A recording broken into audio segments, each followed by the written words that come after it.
For 2 days, bikers of all ages, from all around the globe, gathered for the 115-year birthday party Harley-Davidson tossed to celebrate its rich history.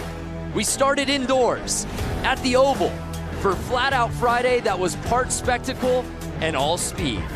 This morning, we moved to the hill to test the bikers and their machines' limits. And now we've hit the beach, a nostalgic throwback to the way they raced a century ago. Somewhere, William Harley and Arthur Davidson are marveling at their own genius of attaching a motor to a simple bike. It's time to rev the engines and go wheels up at the Harley-Davidson 115.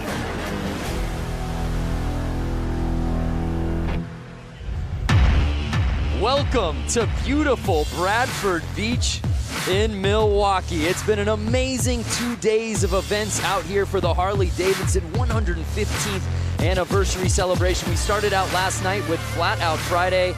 This morning we had a hill climb, of course, and we end out today's action for the Bradford Beach Bowl. It's the Bradford Beach Brawl live from Bradford Beach here in Milwaukee, Wisconsin, presented by the Race of Gentlemen. What's happening, everybody? Brandon Graham joined alongside X Games gold medalist Lance Corey, and the lovely Diana Dahlgren will be rounding out our broadcast team out there on the course. I hope y'all are ready for some racing because, Lance, we've got 6 different classes of motorcycle hitting the beach here today.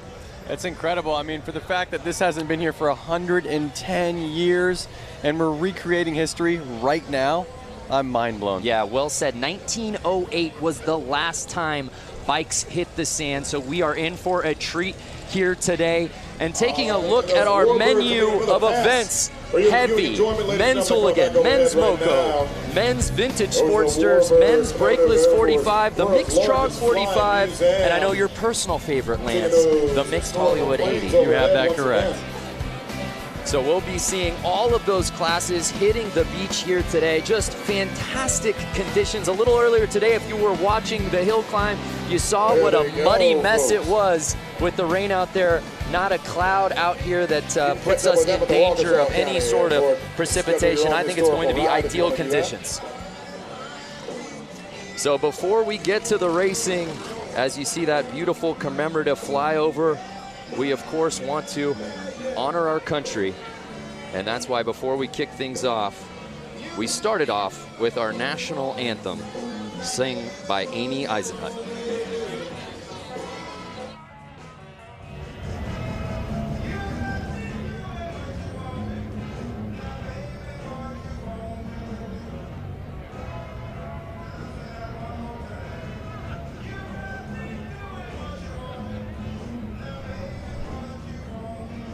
All right, ladies and gentlemen, at this point, we'd like you to rise and remove your hats for our country's national anthem, sung by Amy Eisenhut.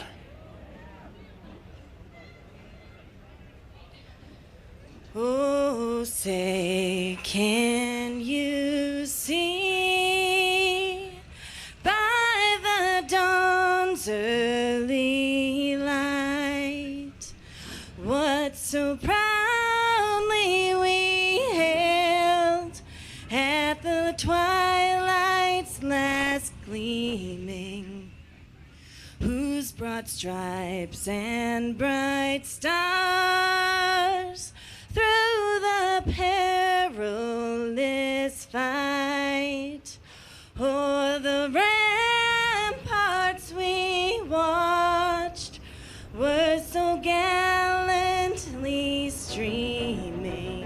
We've been down here since Monday morning at 6 a.m. essentially, pushing sand around, rolling sand, wetting sand, trying to get the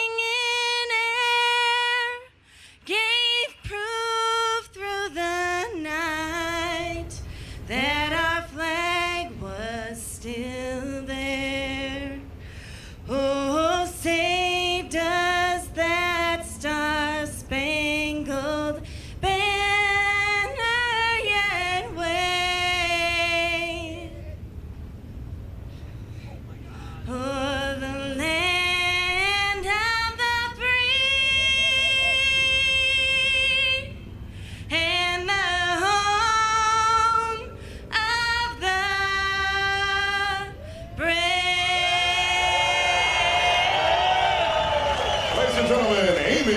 Eisenhoot.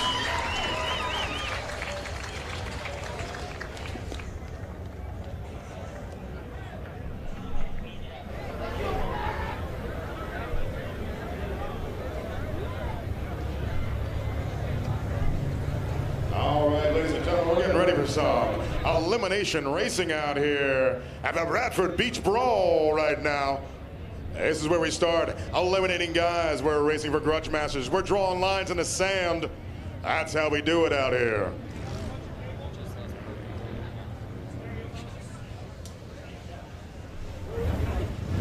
All right, we're running a bunch of classes out here. We've got a TROG 45 class. We've got the Loco class. We've got the Brakeless 45 class, the Hooligan class, Vintage Sportster class, and the Hollywood 80 class. That TROG 45 class, 45 cubic inch flatheads. All right, well, we're excited to kick things off, but before we do that, let's check out a preview on the bikes we'll be seeing out here today. Let's send it down to Diana. Same as the TROG 45. Lance, Brandon, thank you guys so much. We are down on the sand. We are going to run through the 6 classes for tonight's events. First bike here on my left-hand side. Yeah, we got Matt Harris here on a vintage Sportster. He's going to show these modern Sportsters how you push an old vintage Sportster around the track. Awesome. And then we have this lovely lady here on my right. One of HD's own, Leah Orloff, in the Moco class, showing everyone how an employee puts on a good race.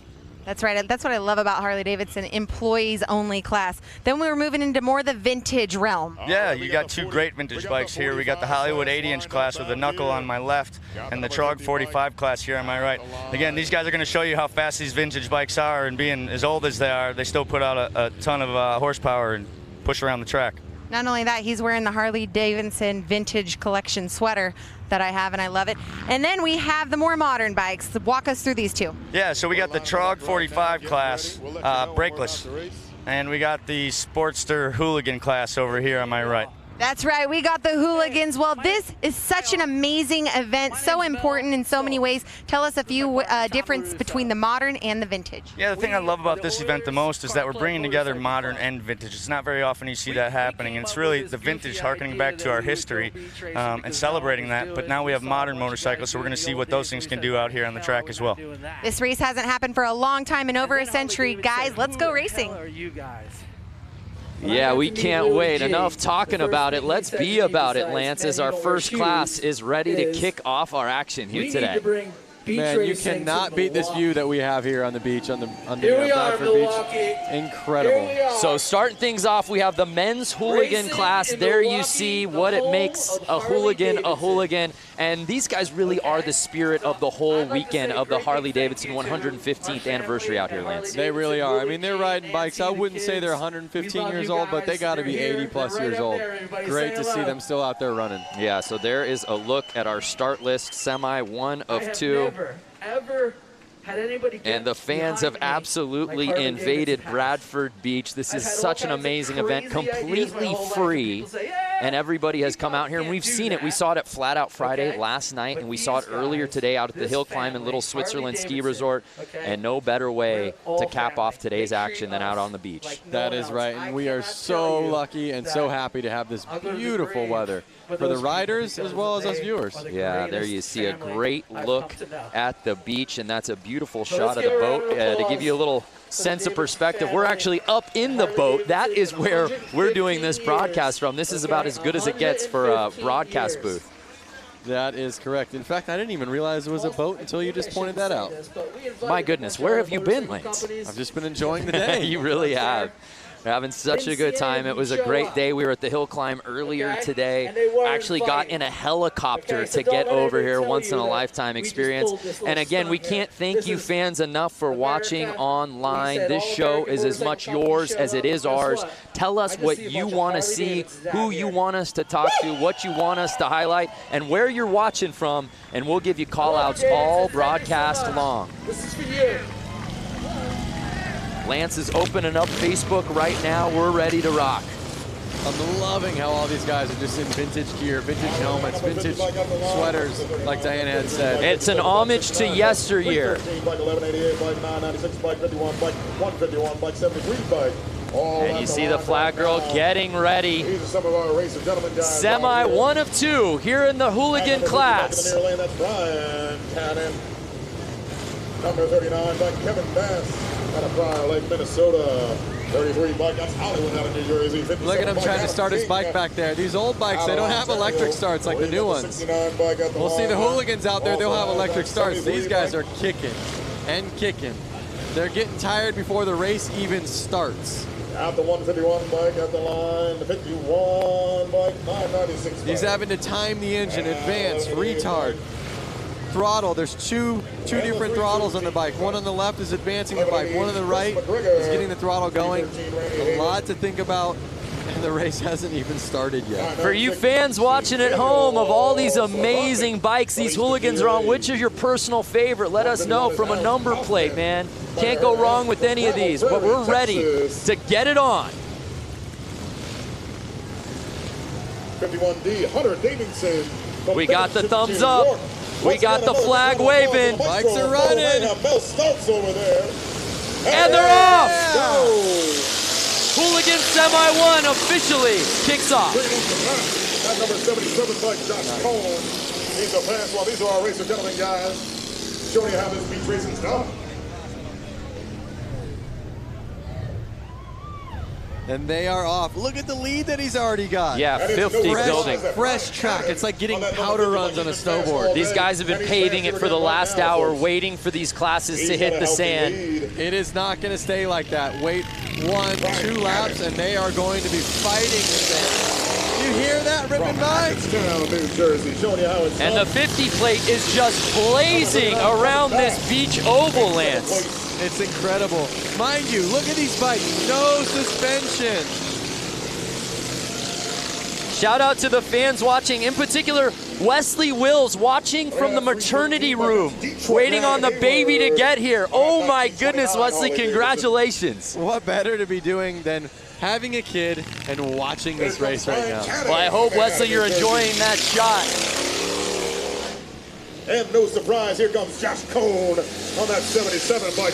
And the number 50 is just, he's keeping it smooth. He's on the gas on the straights. Watch when it gets straightened out. Watch him open wide. And we're already getting a lapping. 50 passing the 313. Oh, getting a little squirrely out there. Looks like we got Kevin Bass stuck out there in the sandberm. I love when he just leans into it and you see the roost kind of pop off the tire. And it is right there. How awesome does that look? And that's going to do it. The 50 bike takes the checkered flag. Incredible. Now, Lance, as we said, this race hasn't happened here in the vintage class. Oh, he picked a good time to lay it down. Well, we haven't seen these bikes on this beach in 110 years. You can't practice, especially with a vintage bike on beach. How foreign was it for these guys to hit the sand for the first time with these bikes? Well, you know, they were dealing with the weather. But here's a replay. Check this out. Notice this. He slows down. Because he slows down, it's actually harder to get through the sand, and he crashes. He didn't slow down that entire race. No, it's easier to go faster on the sand than it is to slow down. When he slowed down, he let the bike go. And look at 3 of them. 1, 2, 3. They all slowed down. They all fell over, and they're all struggling getting their bike started. These are not new bikes. These bikes are older than probably most of the people watching this right now. It was full throttle the entire race, and then half the field just loses it after that checkered flag. That was awesome. Really was. Really was. Give them a big round of applause. And the thing is, they all went down going low speeds. They're all laughing. They might not be laughing if their bike doesn't start after a minute, but they're laughing. Yeah, we see a lot of fans for that 50 plate. Tim Connor, Walter Gerson Rodriguez, 50 killed it. That he did. Again, if you're just joining us, it's the Harley-Davidson 115th anniversary celebration. It's just a weekend full of madness out here all over the greater Milwaukee area, and we finish up our event schedule out here tonight on the beach. There's a look at it. I had to drag Lance out of the water. He was out there body surfing. I said, hey, man, we got to get to the show. That's right. No place I would rather be than the beach. Yeah, it's perfect right now. The beach and Harley's, I mean, that's just, you know, the best. Much better conditions, and I'm curious any of those fans watching right now, if they were watching earlier today for the Harley Hill climb. A little bit different conditions than what we saw a few hours ago. It's incredible that just a few hours and maybe 20, 30 miles, and all of a sudden it's like we're in a whole different world. The fans have come out here in absolute droves, as you can see. Completely free event. There's no bad seat in the house. And it's all hands on deck to help get the bikes off the track as we await our next class.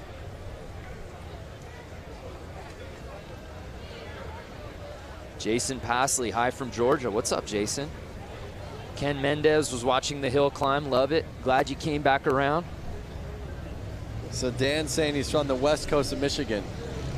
Would that be connected to this? I was told there would be no geography.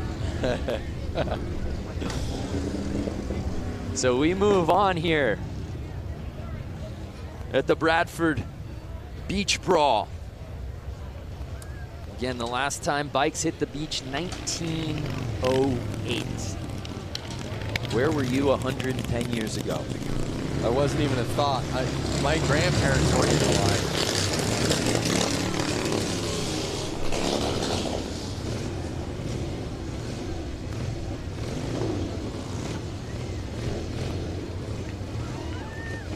North Haven, Australia, Troy Taylor, stand up. It's so awesome to see all the fans out here, and then these old Harley-Davidson vehicles, I want to say. I see kind of like a milk truck. I see a old bakery truck. You know, I know we probably can't do it, or maybe it's frowned upon, but in addition to all of these incredible new bikes, like the 2019 stuff that Harley has on display, and of course the vintage bikes we're seeing out here today, as you said, the old vehicles and the old banners. I'm talking like the old Harley-Davidson race banners. That's like the ultimate memorabilia. I would love to just grab one after the broadcast when no one is looking. I'm definitely going to have to ask the right people if I could grab one of those for the shop. Great time from New York, Quebec, Canada, Bastien Briard. So I want to know all these people on Facebook Live right now. Yeah. Are they rooting for a hooligan? Ooh. And what hooligan do they want to see out here? Yeah. You know, take the win. Yeah.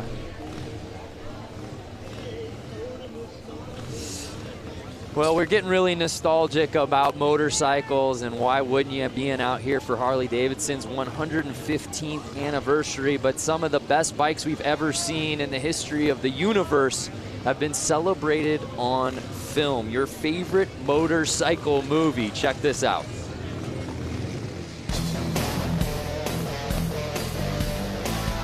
My favorite motorcycle movie is, I don't have one. I love them all. I guess I would have to say The Wild One with Marlon Brando.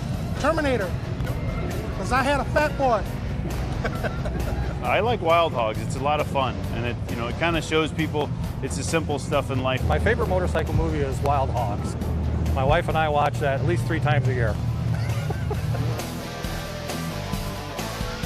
Easy Rider. Easy Rider. Easy Rider. Easy Rider.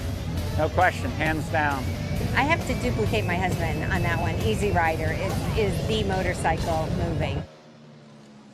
Wow, I am so glad that Easy Rider edged out Wild Hogs. What is Lance Corey's favorite motorcycle film? That's tough, man. I mean, I was born 1990, and I've watched Easy Rider. I do dig that movie.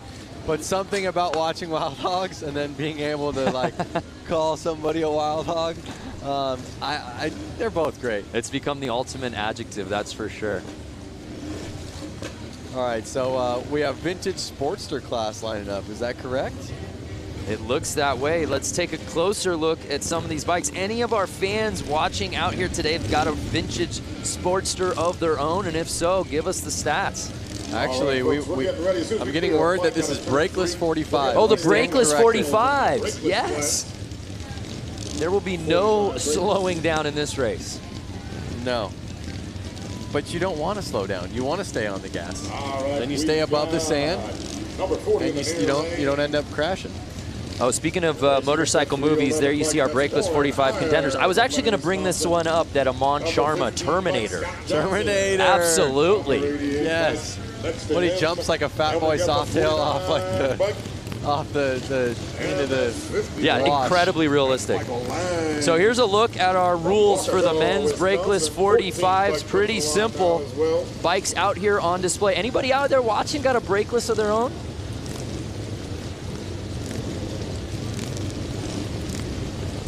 Number 311 once again is Warren Hire. Number 49, Kendall. So we've just got word that the brakeless 45 and the Sportsters are out there right now.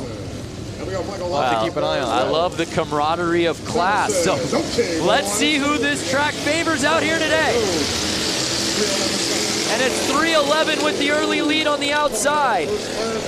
But he's leaving the inside track wide open for 15 to make the pass. Scott Johnson, number 15, pushing him wide and staying on the gas. Oh, I love it. That's one of the tactics of racing motorcycles is you can push people wide, and if you're a little bit above them or a little bit stronger, you can kind of run them where you want them to go. Right, well 311 got that whole shot early, but he left the door open. Yep. And it's Scott Johnson in the 15th place, leading the way. I mean, you can just hear how loud it is here. The bikes are ripping by. Uh-oh, someone's he's getting Scott squirrely. Johnson. It's Warren here. Can he catch him? Taking that berm high in that Now, second Scott turn. Johnson and Warren are good buddies, so we'll see if they play nice with each other. Oh, we've got a bike down. We'll see what number that was. Look at this shot. Are you kidding me? Can Warren cut to the inside? Through the water, inside line. The people at the fence there. We got bystanders diving into haystacks. Oh, he got. And it's 311 who got the lead. Scott Johnson opened the door and 311 pounds and he goes down. Warren's down. Too much. Too much. What a race. That was so heavy. Scott Johnson held on. It's going to be his to win. Can he keep it? The back and forth between Scott and Warren was so good in this race. And then Warren puts the bike down. Oh, and it's one of those things, they're so hard to start. You can't just hop right back up and try to get back to where you were. Nice job, Scott. Wow. That race had a little bit of everything. Lead changes, fans diving off of the track. Yep. The leader going down. Well, you know, it's one thing, everyone can ride fast, but can you keep the bike on two wheels? If you can't, then riding fast is doing no good. Utter and complete recklessness. Scott Johnson taking the win. Let's take another look at this. So this was amazing. Whoa! Oh! Collision was going on. Yeah, you have to wonder if that got into the vision of the rider as well. And as we take a look, yeah, and this is where Warren just goes uphill, and Scott Johnson says, sweep. Just like I said earlier on in the race, as soon as it gets rutted up, it's going to be a lot harder for these guys to handle the bike. Lap one was like riding a powder run on a snowboard. Oh my gosh, that was crazy. Fans at home, what do you think? Oh, wow. They're actually going to tow this bike off the track, I think. Yep. Oh, poor Warren. Guys, like I was leading this race. Now I need a quad to get me off the track. It was mine to win. Ruby Bender, fun to watch. You can say that again. Again, if you're just joining us, thank you so much. It's the Harley-Davidson 115th anniversary celebration, the Bradford Beach Brawl. Brandon Graham alongside Lance Corey and, of course, Diana Dahlgren down on the course. Diana's got better access than anybody, that's for sure. That is true. John Meyer, sign me up. All right, folks, we're gonna keep the excitement Get on over, bud. here. As soon as I wouldn't mind being in one of those boats. Yeah, you're kind of a yacht guy. I would definitely be in that yacht. Yeah, yeah. Kind of a prestige worldwide. Wide. So we're getting ready for our next class, and hopefully it lives up to the hype. What we've seen so far has been some great racing. Josh Jones, I think this should be every weekend event all across America. Josh, we're there too. Hey, for more on the course, let's head down to Diana. What's going on, Di? Hey guys, you know what? I'm just on this massive water truck. We're gonna go do a little maintenance right now, and we're also gonna steamroll behind the water truck. We're gonna get this course nice and flat for the next set of races. Guys, it's gonna be good. Wow, so we're gonna have another race where a guy out front gets the perfect track. And there you see her pageant wave, like she's marshaling the parade.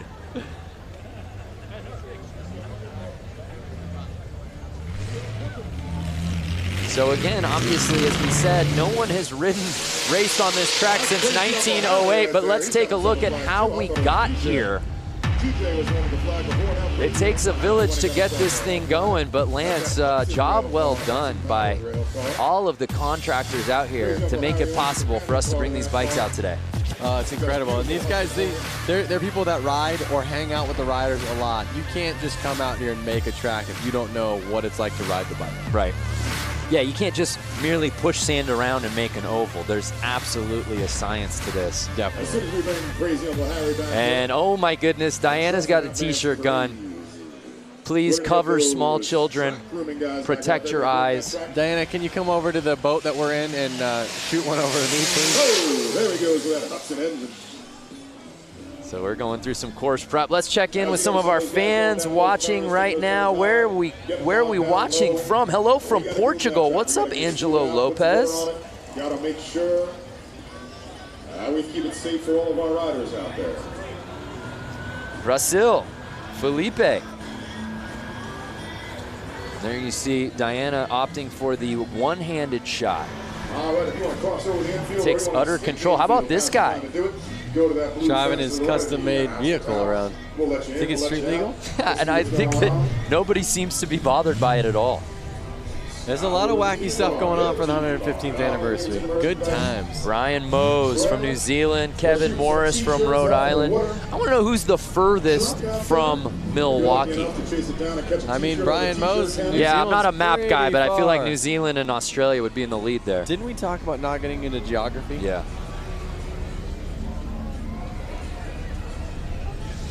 Well, Diana has been very busy this week. She's got her hands full. She actually was out at the Harley-Davidson Museum a little earlier this week. 115 years ago, two friends, William and Arthur, came together to create Harley-Davidson. We are going to show you a little bit of the history, culture, and most importantly, the bikes here at the Harley-Davidson Museum.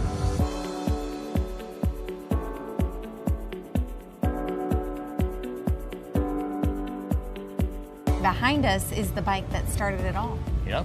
Which is gorgeous. The oldest Harley-Davidson in existence. Both Bill Harley and Arthur Davidson were really avid bicyclists, and Bill Harley actually worked for a bicycle company here in Milwaukee, and their first project was to build a motor to literally put in a bicycle.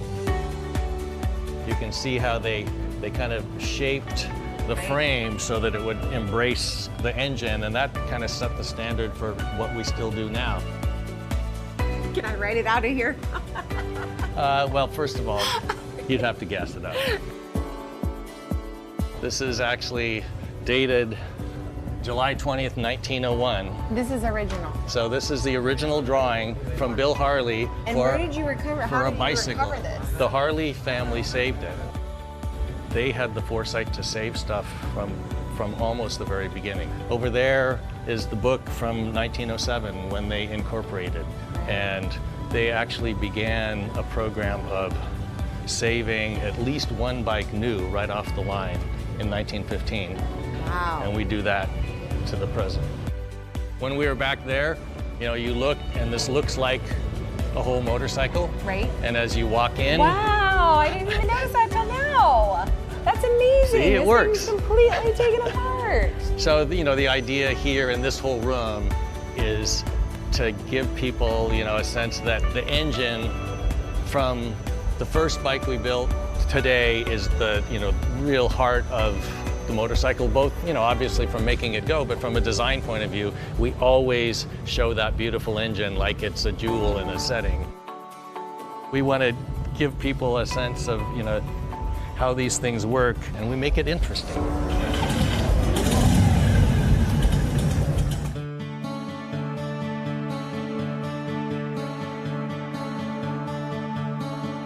By 1920, we were the largest motorcycle company in the world and sold over 28,000.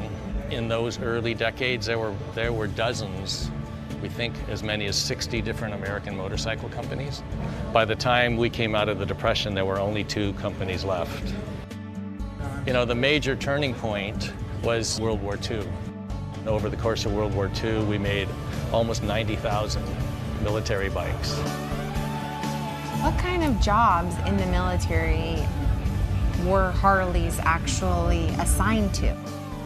They were mostly, they called them dispatch riders. Okay. So they were taking messages from one place to another. Our story weaves in and out of the story of American history. This is the bike that this badass cyborg Arnold has to ride. Schwarzenegger. The real Captain America in the comic book, he rides a WLA. Right. The original didn't come with flamethrowers and stuff like rocket launchers. Like the Terminator, one thing that's great is it's kind of, you know, it's not just like a car, it's a character.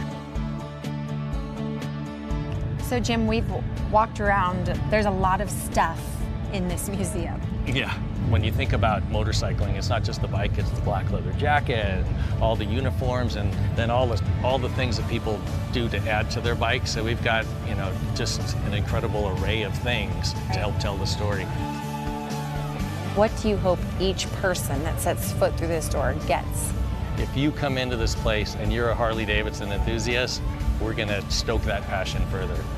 If you got dragged along by somebody and you don't think you're gonna like it, you're gonna leave thinking, you know, that was actually interesting, and I've never really thought much about motorcycling, but that's an interesting subject. There's something for everyone here at the Harley-Davidson Museum, that's for sure. That's the goal. Wow, just a tremendous story. And it's worth the price of the trip to come to Milwaukee. If you have no other plans, go to the Harley-Davidson Museum in downtown Milwaukee. You will not be disappointed. I've been there more than a handful of times, and even watching that video, I get just stoked up. Yeah, you get chills, and Jim's absolutely right. Whether you're a wild hog, just getting onto a motorcycle the first time, not even interested, there's something for everybody there, and you walk away, I think, wanting to get a bike, that's for sure. You don't even need to be a motorcycle rider, like you were saying. To see the American history and the fact that somebody was doing that so long ago. The longevity of the brand. I mean, we talk about it being the 115th anniversary, but he put things in perspective really well, that after the Great Depression, there were only 2 motorcycle brands left in the world. Yep. And Harley was one of them. It's so awesome. It's so awesome that it's still here, still living the dream, and every enthusiast is keeping it running. Well, we thank you for joining us here for the Harley-Davidson 115th anniversary celebration. It's the Bradford Beach Brawl, and we've just got some course prep going on out here at the beach on Lake Michigan. And it's been a gorgeous day thus far. We're a few races in. It's been a lot of fun. They started setting this thing in order earlier in the week, Monday, I believe, and the digging began on Tuesday, and here we are Saturday, and this ends our amazing event schedule. All hands on deck, as we said, everyone playing a role out here. And at its core, it's really for the fans, and everybody gets to come out here, a completely free event. And there have been people who have been here all day long, mind you. There's been other contests going on. We were calling the events over at the Harley Hill Climb in Little Switzerland Ski Resort, which is about 30 minutes away. And there were people here long before the bikes got here on the beach today. That's very true. And they have the museum party going off. That's right. There's bands over there, live music, you know, new Harley-Davidson Ford trucks. There's so much to see, all the new bikes. There's a look at what our last couple of days has looked like. Of course, we had the Flat Out Friday last night, which is always super fun. That was in downtown Milwaukee proper. And then we went down up north, I should say, to the hill climb earlier this morning. And we had to get from that hill climb dot out here to the beach and our bosses were afraid that just grabbing an Uber wouldn't get us here in time. So we got to the chopper. Yep. We got a helicopter ride, Lance, Diana, and I, and some of our production staff to get over here. So that was amazing, and we're having a great time. And we hope you fans watching at home are staying with us. We still got plenty of racing to go. Hey, before we cut to that feature at the museum, I asked who was watching from furthest away, and I want to pay that off. Martin McKinney said that he was watching from the southern point of Victoria, Australia. So if you know anything about Down Under, that may be the furthest point from Milwaukee, Wisconsin. That's a good chance. Mary Thompson, you're watching from Minnesota. That is not the furthest point from Wisconsin. But we love that you're watching. El Paso, Texas, Terry Reed. So let us know who you want to see, what classes you're most looking forward to. If you've owned one of these bikes or any of these types of bikes, would you bring it out to the sand? Because I think a lot of these guys say, oh yeah, I'd ride the hill climb, or heck yeah, I'd go into the arena and do the oval on the concrete. How many of you guys and gals with bikes would take it out here to the beach?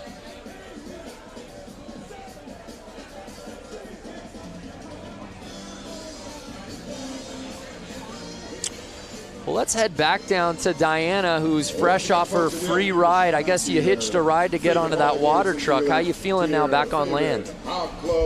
I'm back on land, and it was great. The track maintenance is so crucial when it comes to this beach racing. And you know, to think about it, over 100 years ago, we didn't have machinery like this. So it just makes you wonder what track conditions were like back then. But for now, the course is smooth, it's going great.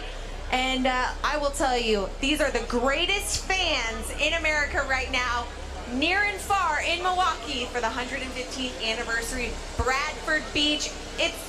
This is the spot to be, guys. Yeah, there's no doubt. She's got the best seat in the house, and we're getting ready for our next class that will be hitting the beach, the Hollywood 80, Lance. All right, folks, listen, it takes a village to look around, look at your feet, see if you find a wallet. We got a young lady missing a wallet. So there you see fans in attendance. We've got fans in the infield. We've got fans out here. There's some stadium seating just east of the sand. And lines of traffic. I feel like cars are even stopping near the beach just to roll down the window to get a view of this thing.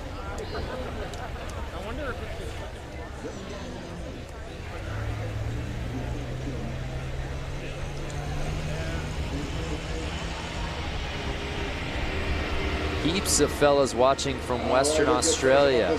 All right, Leon. I have to think, Brando, I have a couple Harley-Davidsons of my own. 2018 Lowrider. Okay. I have a 2013 Street Bob. Okay. 1992 FXR. Okay. And a 1957 Panhead. That's more than a couple. And a couple more little ones. I got a little Harley Shortster.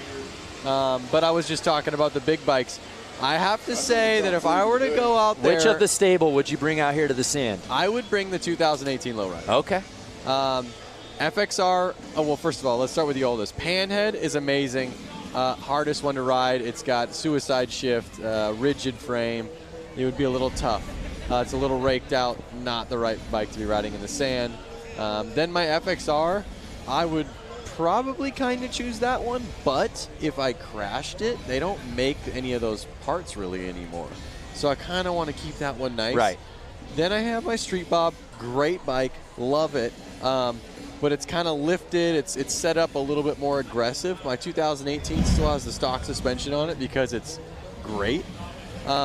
It's the lightest of those bikes. It's going to handle the best. So I would put my money on bringing my 2018 Lowrider out here. Yep.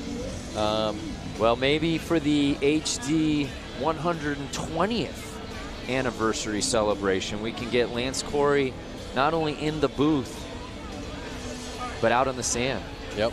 And by the time that rolls around, that 2018, that'll be a forgotten memory, that bike for you. Yep. I'm curious, anyone watching this, any of you guys have one of those bikes that I mentioned? Do you have a 2013 Street Bob? Do you have a 2018 Lowrider or an FXR or a Panhead? Just want to know, what you guys are riding. Yeah, what do you got? Not only what do you got, what do you have in the stable, but are you willing to bring it out here to the beach? That's a commitment. Kevin L. Morris says he's got the new Softail lowrider, so would you bring it out, Kevin? That's the question. Would you bring it? How's it set up? Could it handle the sand? But this is the thing. You don't know until you get out here. You don't. It's too conceptual, I think, for a lot of these classes when, hey, Harley-Davidson says, hey, we're hitting the beach for this race. Oh, amazing. Which bike am I going to use? Is my bike even going to hold up? Yep. Jeremy Pike has a 2001 Dyna T-Sport. They don't make those anymore. Yeah, see, now that's what you gotta, that's the risk involved. There's probably a lot of nice parts on that. It would be a rad bike to ride to Milwaukee on, and I don't know where you're from, Jeremy, but would you ride here and then take off your bags and get on the track and rip a couple laps with Rusty Butcher? If you're the proud owner of the Channel 12 news van, my guess is going to be you probably work for Channel 12. You got to move that van. It's in the way of our water. Stefan says, I got a 2013 Street Bob. I don't think I'd take it in the sand. There it is. All right, well, while we wait for this next class to hit the sand, let's head back down to the beach with Diana. This is a rider that you've seen in many classes here this weekend, JJ Flaherty. So many titles under your belt. You're such a great sport and ambassador for the sport of Harley-Davidson and everything that it involves. Talk about the 115th anniversary. Oh man, this is huge, and I love that they brought the racing stuff back here to Milwaukee because it's everything. I think racing should be top priority. In my opinion of things. But yeah, growing up, being just, local to Milwaukee and like going to the 90th, like I think the first one I remember is the 90th, 95th, the 100th, and I started doing BMX shows at the 110th, and now I'm here racing at the 115th, so. Let's talk about that. You were at the hill this morning. Oh my goodness, the conditions there were treacherous. Now you're on this nicely manicured sand track. Luckily I got a little bit of a motocross background too, so I think that's helped me in these turns, especially 1 and 2. It's pretty greasy, it gets rutted up. Now we have tons of thousands of people watching live right now, and you're sitting here about to go on this course and race. Explain the feeling that you have right now about to go onto this course and lay down some sand. I was going to say lay down some tar, but that doesn't apply here. Well, I hope I'm not laying in the sand in front of all those people. I already did that once today. But it's a pretty awesome feeling for sure. Any adrenaline? Oh yeah, for sure. Tons of adrenaline. Well, we've heard it from JJ Flaherty. Big round of applause for this guy. Such a great sport. And let's see if we can take first here in tonight's hooligan class. See you, JJ. Thanks. Guys, back to you. JJ Flaherty has had himself a day in the all-white leathers. He was competing in the hill climb earlier today, and it was a muddy mess. Of those fans who are watching, you know what we were talking about. No one went unscathed, but JJ Flaherty made it all the way to the championship round in his class, ended up having to settle for second place, but man, he looked so good at the hill climb this morning. I got lucky enough to see a photo that was taken from about eye level of the track. He legit looks like Evel Knievel flying. Launching. Yeah. He had to have been 10 feet off the ground. Yeah, and what's crazy is while we were doing the broadcast live, we knew he got some air, and I think we both went, whoa, and then we saw that photo in perspective, and that is so cool. I hope that JJ is able to get his hands on that because that's frame-worthy. Definitely. It's definitely Instagram-worthy. Yep. So I think we got the Hollywood 80 class coming out right now. If I remember correctly, they said it was like knuckleheads. All right, we got the final I'm a knucklehead. Hollywood class coming out to the line right now. Hollywood class. And you know what I love about all of these classes, whether it's vintage or Hollywood 80, is not only obviously the bikes, but even the plates paying homage to another era. Yeah. Twins out there. Notice these bikes have little tank shifters on them. Like I said, you got that double throttle going.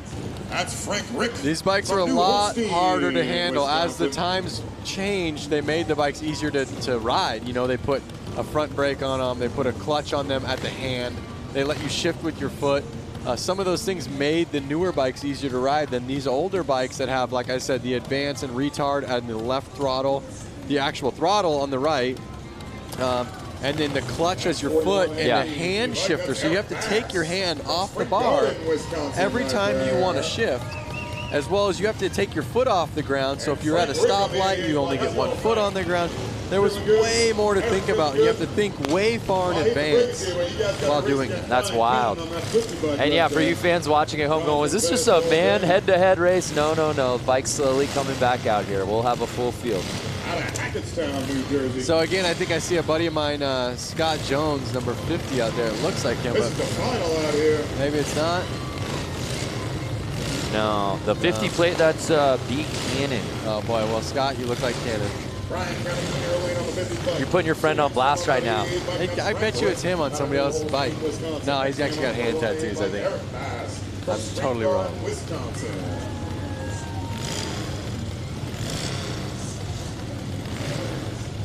Daryl Jewell, back in 73 and 74, we drag race on the beach at night, had a 73 Sportster. All right, Daryl. So awesome. Out of Brawl, Lake, Minnesota. I'd love to get my hands on that Springer for my Panda. Mike Melanie Lazelle interview the flag girl. Yeah, she's kind of stealing the show out here today. Yeah. Notice how she kind of like waves it, and they don't go until she does a big jump, and I believe hits the ground. Yeah, see, waving, wave. Making sure they're all ready. Wave, jump, wave, and the jump. Yep. And they're off. And it looks like the 50 plate building that huge lead. He is not messing around. And again, look at fresh tracks. They're making the ruts. They're not taking ruts, they're making the ruts. On the gas, waves coming in. Taking no prisoners out there right now. And it's more of the same from Cannon out here today. So awesome. Look at him. He's getting the weight on the rear end, which is basically getting the front tire off of the ground. It doesn't look like it, but the weight is completely off of that front tire, which is making the bike get through that sand way easier than you would imagine. It's still hard, but a lot easier than if you didn't. Well, no, I see what you're saying. Brian Cannon making it look like a Saturday stroll. Look at the lead he's built. He is definitely out front. He's got almost a 4-second lead. You can hear these bikes through our microphones just ripping.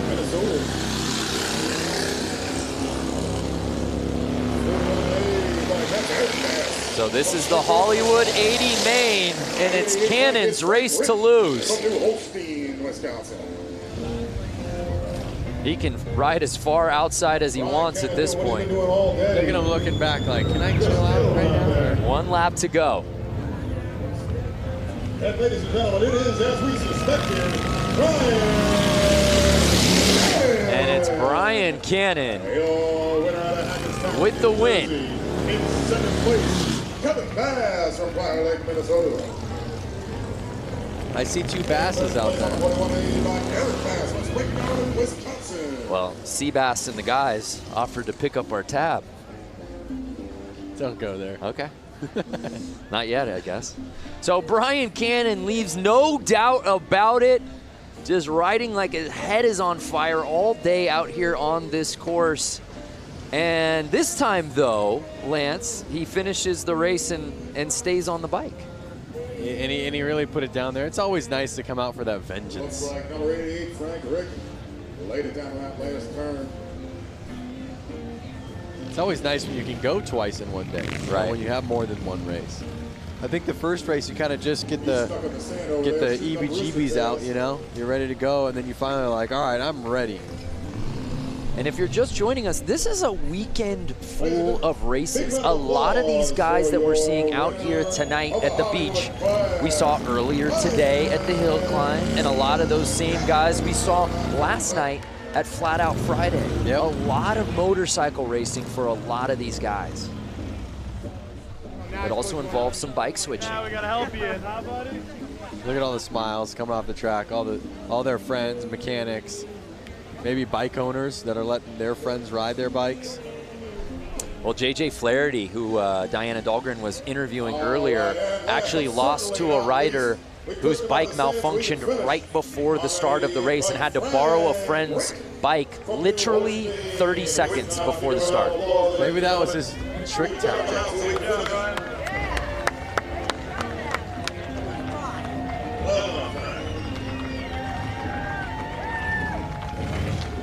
Watch your back, buddy. Watch your back. So here's another look at Cannon. And he was riding outside for most of the race. As we take another look when he gets inside, Lance. Oh. Well, you notice that once the race gets going and there start to form ruts, he's kind of dodging them. And you saw him kind of fall into a rut in the first corner, and then he kind of came out. Then as he's going into the next corner, he's trying to take a line that nobody's taking yet. So it's a lot of thinking ahead, patience, while staying on the gas, you know? So now it's time for Heat 2, I believe. Heat 2 of the Hollywood 80 main. To me, this is looking like the Hooligans. Oh, this is Hooligans. There, yeah, we've already switched. I apologize. My scoring monitor is not keeping up with the torrid pace of the racing out here today. And there we take a look at our start list. Semi 1 of 2 for the Hooligans. Lance, you know a lot of these guys pretty well. I do know a lot of the guys. A lot of these names right now that I'm seeing aren't as much California kids, so I'm not sure if I know this class that well. I myself from LA know a lot of the guys from the Hooligan series that are from Southern California. Do you say you're an LA guy, or do you say you're a Valley guy? I would say LA. When I'm out of LA, I say LA. And they're off! So it looks like 34 has the lead, but he's keeping the inside open. Can 33 make the pass, Bear? And he does! Look at these bikes. You can see they're newer, faster. I mean, these guys are throwing roost. But also note how much they're kind of squiggling through the lines right now. There are that many more ruts. They are having to dodge the ruts or drop into them.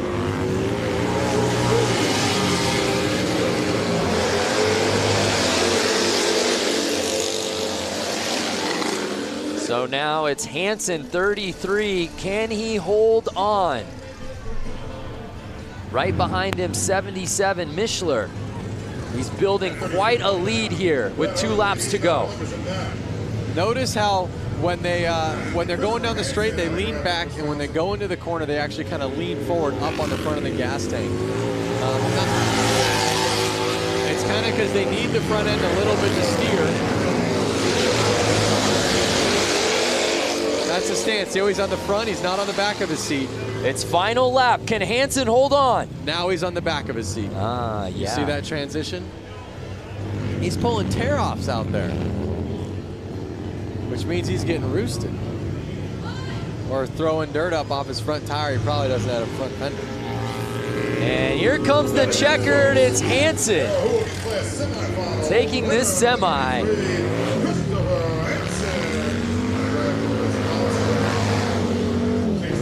I see a question right here from Walter Rodriguez. Is there a hooligan group of riders around New York City? There's a group of guys that have ridden the hooligan class. They're called the East Coastin' Crew. They're out of Connecticut, New Haven, Connecticut. I want to say that's what, maybe 45 minutes from New York City. They have ridden hooligan classes, and they kind of do stuff like this. I don't think they're here this weekend, but there are people on the East Coast doing this. See Mike Melanie Lazelle, 33 must-ride dirt bikes. So let's take another look here down the stretch before that first turn. And early on, it was the 34 bike, but he went outside, and 33 was able to pounce, and there was no looking back after that first lap. Like I said before, those ruts are kind of messing with these guys now. They're having to hold on to a wild animal almost. A little bit different than riding your Sportster on the paved ground. I will say. So we've still got another semi-final in this hooligan class. I think I see a couple of the crowd favorites heading out to the track right now. So who will join Hansen and the boys who qualified out of that first semi? Number 35, Dave Kilkenny from Waukesha, Wisconsin, comes to the line. It's great too, Lance, because there is such a huge contingency of Midwest riders, particularly Wisconsin riders. We've seen it across all platforms out here the last 2 days. Yeah. And there's our guy, JJ Flaherty. Going from flat tracking in a little arena on concrete. Yep. Launching his Harley like Evel Knievel up a mountain. And now he's here on the beach, riding in the sand. And I believe through every single race, the promoters have made them wash their bikes so they don't transfer the sand to Makes the concrete, sense. the dirt to the sand, vice versa. I think it's kind of a rule by the city, as well as keep the tracks clean. Here's the real star of the night, Flat Girl, and they're off. Oh, and Flaherty gets into a little bit of a scuffle.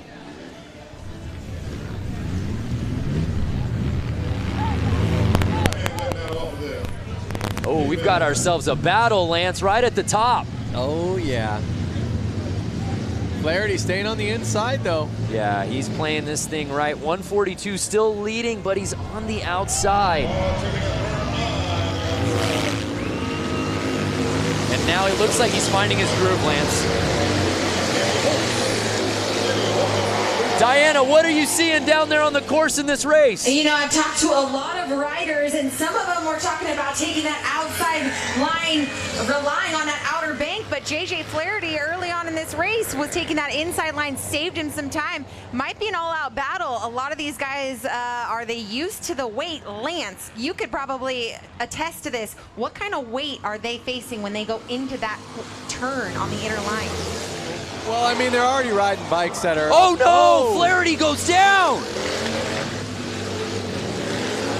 Our man we were keeping an eye on is down.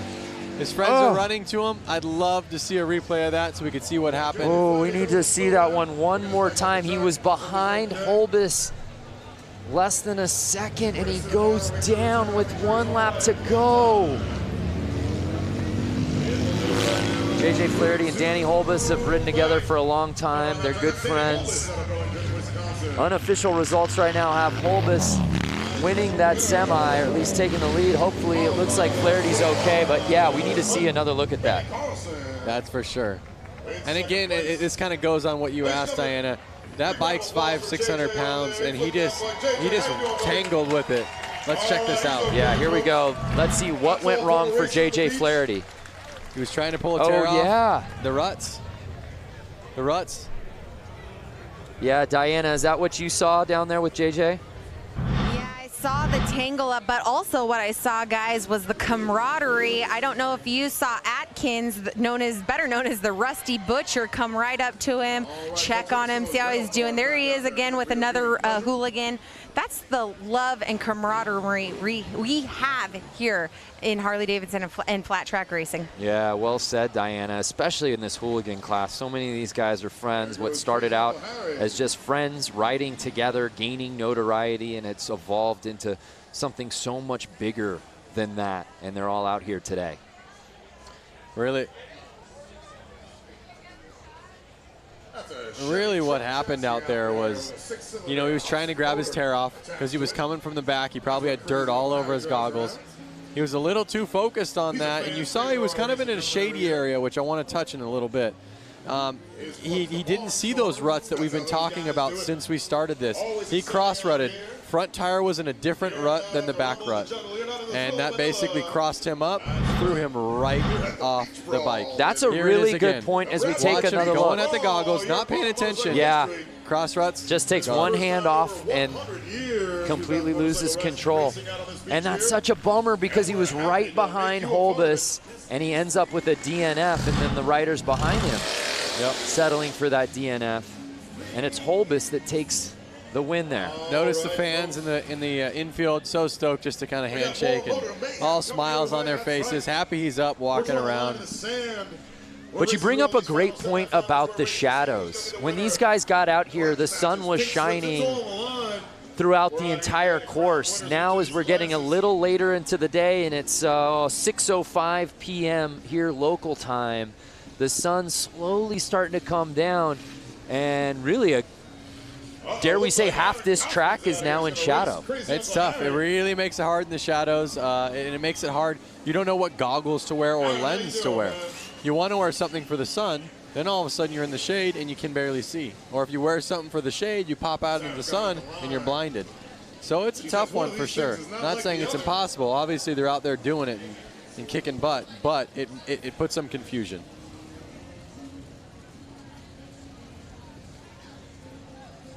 So we're shaking it up a little bit out here for this one, as you can see. One of these things is not like the other. Again, fans watching from home, where y'all watching? Who you got in this one, 4 wheels or 2? I'll tell you what, it's also a battle of beers. Look at how much he is steering that thing, just on a left, right, just to keep it going straight. It's already turning around with the look back. So you can imagine with how much he's having to correct those steering wheels, how much a motorcycle is having to do it. John Holt watching from Tucson. What's happening? Paul Gorbett from the UK. Oh, and the bike makes the pass on the car. He's getting a good lead. He's got about 2-3 car lengths, but that car is hauling butt into the corner. You gotta get yourself a Harley-Davidson motorcycle, son. Can this car somehow make its way to the inside for a pass? 151 not giving him an inch. The man in the car's got a cup holder, a drink. He's just hanging out. Look at that, thumbs up, good times, positive vibes. That's all it's been here all weekend long. Good vibes across every race. Christopher Pinnicky watching from Des Moines, Iowa. Randy Serta, California. Australia now, Louisville, Kentucky. What's up, Trevor? What would you ride, the bike or the car, Brando? I'd go 2 wheels. 2 wheels. How about the viewers? You want to drive that car or ride that bike? I want to drive the car, but something about getting a motorcycle on the beach feels like a once-in-a-lifetime opportunity. Oh, now the speed's picking up a little bit here. What happens on this turn? That's what we do, ladies and gentlemen. We throw a bunch of one thing to note. out of the sand, we see who comes out on top.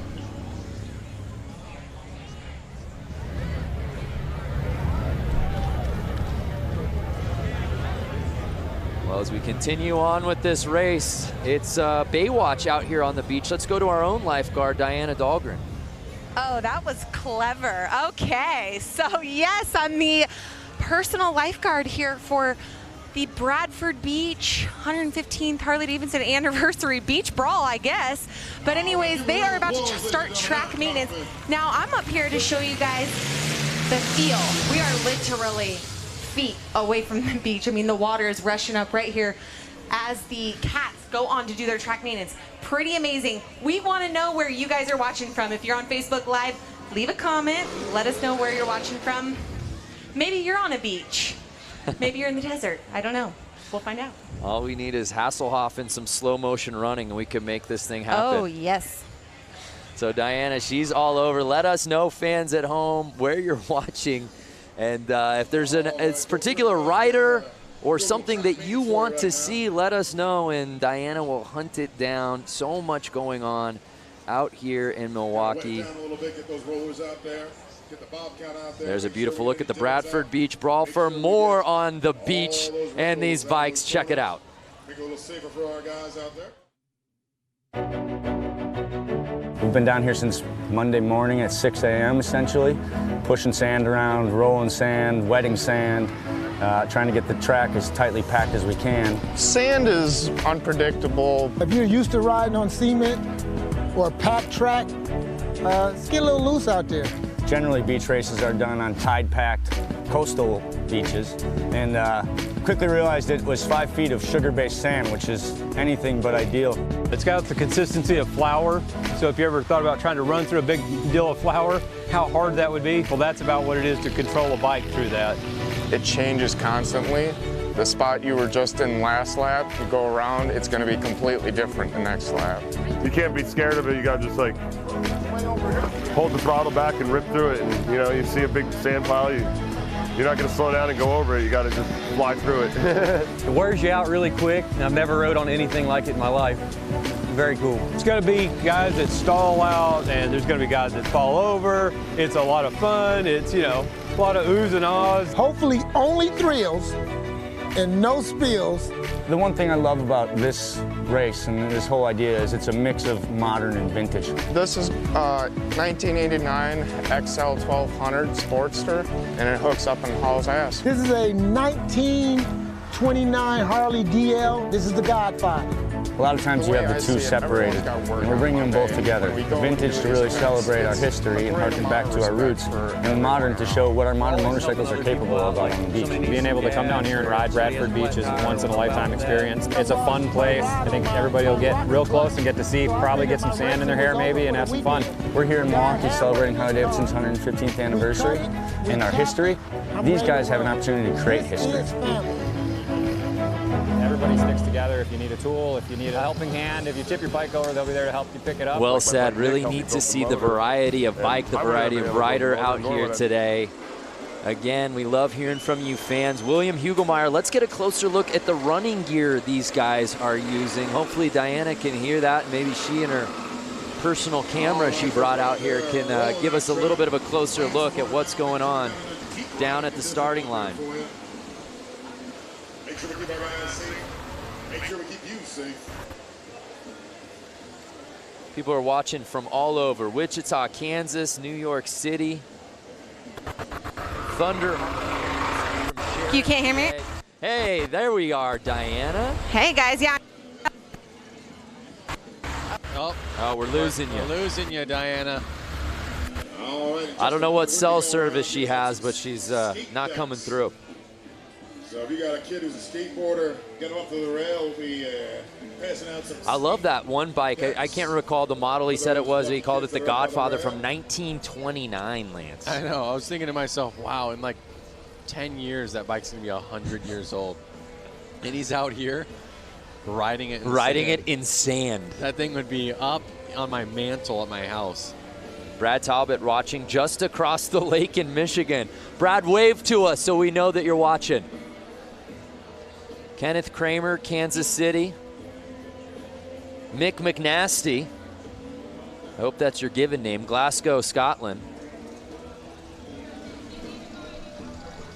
Just a wonderful day for racing, and I can't think of a better way to sort of cap off the weekend festivities of the racing than being out here on the beach. You see the sand maintenance going down right now. One interesting note that we heard in that feature was one of the riders talking about the consistency of the sand, and what he likened it to was flour. I heard that, and I was like, that's pretty good. But you know what? I've ridden on beach sand a ton in my life with sand tires, right, stuff like that. But I've never ridden on lake sand.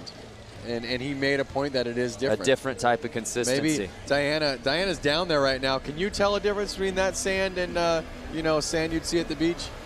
Yeah, I guess this is like sand you would see at the beach. But I found her. And what is your? Very nice to meet you, Zaria. So we are out here. We're hanging on the infield of the Bradford Beach Brawl. What's it going out here so far?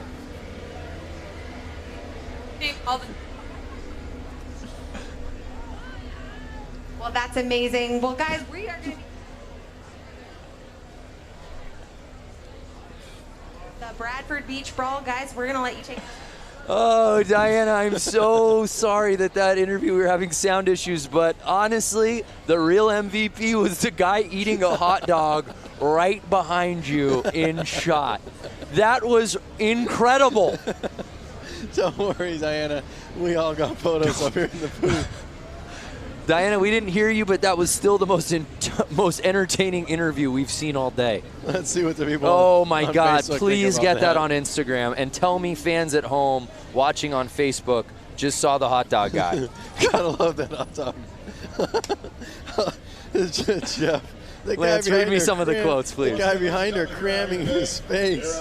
Look at the mate feeding his face. Oh, that was too good. Holy cow. We can all go home. Oh, no, we still got more racing to go. Holy cow. So there you see course maintenance. Oh, we'll never be the same. Tell me you got a photo of that for us to post, please. I got a photo of that, and I'm putting it up right now. Again, if you are in the greater Milwaukee area, if you are in Wisconsin, if you are Lake Michigan adjacent and you're not here, you're blowing it. Figure out how to get out here. We've still got more races to go. There's music going on.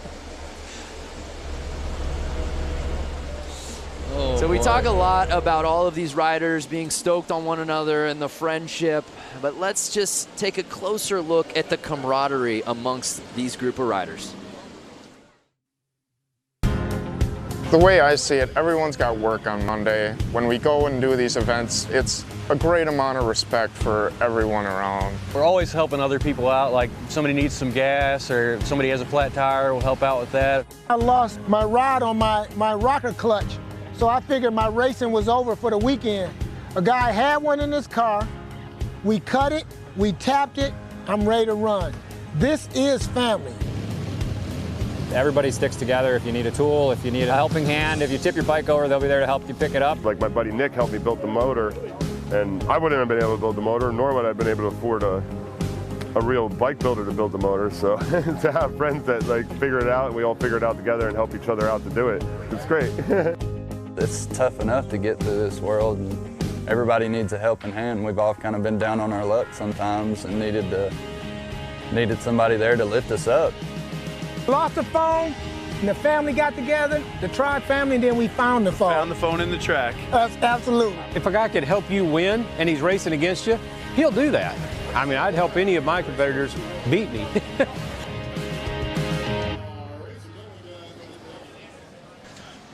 Such an amazing time here on the infield of the Bradford Beach Brawl. Geez, that's a tongue twister. But anyway, standing here with a lovely lady I just met. Let us know what your name is. I'm Barbara Rayborn. Barbara, where did you ride in from? We came in from Springfield, Louisiana. And how long was that ride? Well, considering the fact that we went from Springfield to North Carolina, Tennessee, and then here, it was a few days. Wow, who else here came all the way up to Milwaukee for the 115th anniversary? Who else rode here a couple days? Can we hear you scream? I hear some screamer. There we go. I hear some people screaming. There we go. Okay, so it was a safe journey, thank goodness. What'd you guys ride in on? Well, we actually own a Harley Ultra Classic. Her name is Sister Jade. She's green, 2016. Whoop, whoop. And then our other friend has a Harley Chopper, and it's a classic from early in the 2000s. So wonderful. What has been your favorite part about this weekend's celebration? Oh, wow, that's so difficult to say because the hill climb this morning was amazing. I used to ride dirt bikes in my younger years, but we really enjoyed the hill climb this morning. I tell you what, Suburban Harley and our Harley, the Iron Harley, look, those places had some amazing parties yesterday. We really had a ball. Wonderful. Well, everyone out here is having a great time. We're in the infield. If you guys haven't experienced infield yet, come on in here. Loads of activities happening. Thank you so much for talking. Very nice to meet you. Guys, back up to you. Yeah, I love it. This whole weekend, I don't care where you are. If you're outside the hotel, you're walking to a restaurant, last night at Flat Out Friday out here at the beach, or hill climb earlier today. So many people like that lovely lady that Diana was speaking with, just people who rode in here. You and I were commenting and marveling at all the different license plates we were seeing on the Harleys. We saw bikes from Mexico yesterday. I want to kind of go back to Facebook Live right now. We're getting comment after comment. Like Lucas said, the weekend will not be complete if the hot dog guy doesn't get an interview. Where is the Harley-Davidson hot dog man? He has now been He's now an HD ambassador. This is incredible. Hot dog, Harley-Davidson, it just makes too much sense. So Diana, if you're listening go right find now. the hot dog guy. We sent you photos. We texted them to you. You didn't even realize he was behind you. Go find this man, Diana. Or someone from Harley watching this right now, please get in contact with him. Bring him to the booth. So as we continue the maintenance of the beach, we want to just learn a little bit more about our riders today. So we, of course, asked them the $1 million question. And, of course, the fans who made it out. When did you first start riding?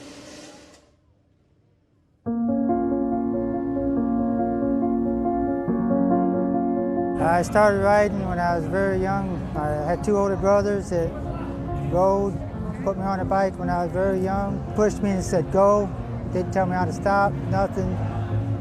And ever since then, I've been hooked. I started riding 30 years ago. Why? Because I love speed and I'm an adrenaline junkie. My first Harley was a Deuce, 2001. And well, it was a dream became true when I was so young. I've been a Harley since 12 years. And I fall in love with Harleys. And I've been riding since the day I turned 16. I had a little Honda 150 delivered and I've never been off of it. I've always liked motorcycles. I had the fear of them. And my wife says, why don't you take a class and see if you like it? That's all it took, 1995. I didn't ride as an adult until I was about 40. And, but I just kind of heard the call of the road, haven't looked back since.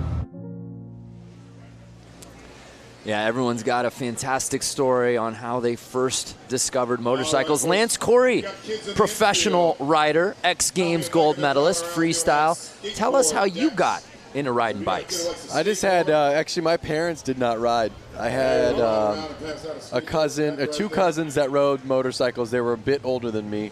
When they grew out of their PW50s, one of them was handed down to me. So I've been riding since I was about 4 years old, into motorcycles my whole life, and got a Harley-Davidson right when I turned 16. It was only fitting. You can get your license, you can get a Harley-Davidson. Love to hear from our fans on Facebook watching right now. When did you get your first bike, and what was that first bike? Who got you into it? Love to hear those stories. I have to say a lot of people on there have to be saying PW50. I think every kid, you know, even if they're 40 years old now or something, they all kind of started on a PW50. And I would imagine and hope that most of them, when they could get a driver's license, went to a Harley-Davidson first. That seemed to be the general consensus out here, that's for sure. And we move on to our action. And then you see the sun fully setting out here now as that starting line getting completely shaded. Hot Dog Guy has really taken the comment section off the rails here on Facebook. We'll try to find him, but we've got some racing to get to. The mixed TROG 45. These are pre-1952 bikes, 45 cubic inch flathead motorcycles. Again, and you saw that, it said tank shift. So these guys have to push their clutch in with their foot, shift with their hands. So they're gonna have to take their hand up the bars during this race. Ooh, well, at least it's smoother out there for them.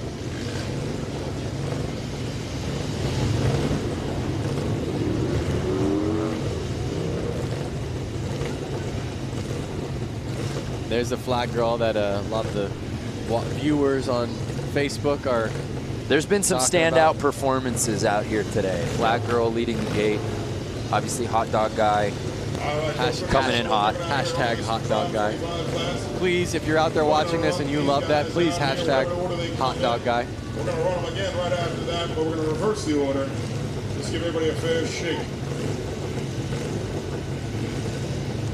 And you see, even with the course holds and the maintenance, fans are not leaving.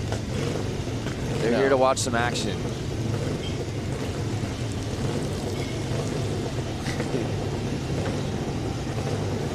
Hey, Michelle Havens-Moore just bought my first Harley last week. Congratulations, Michelle. You'll never be the same. So awesome.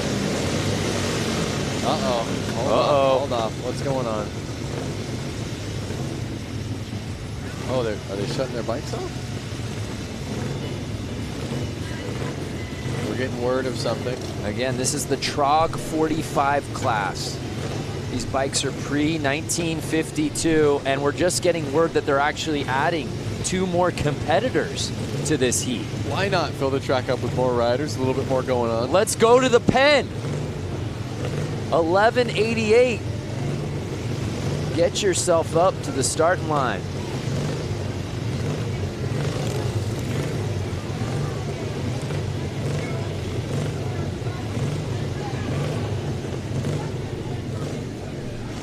And here comes the 313.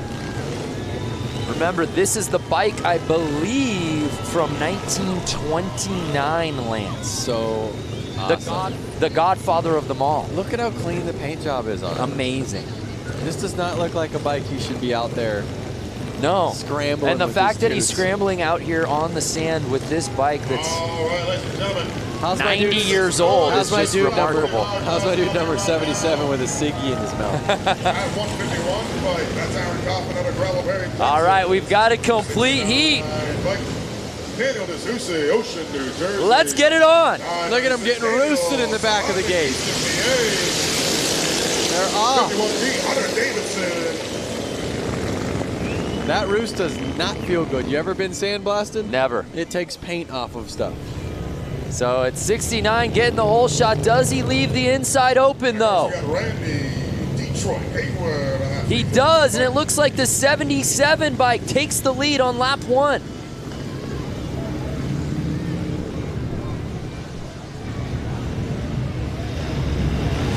That looks like fun. 77 bike, no surprise in the lead.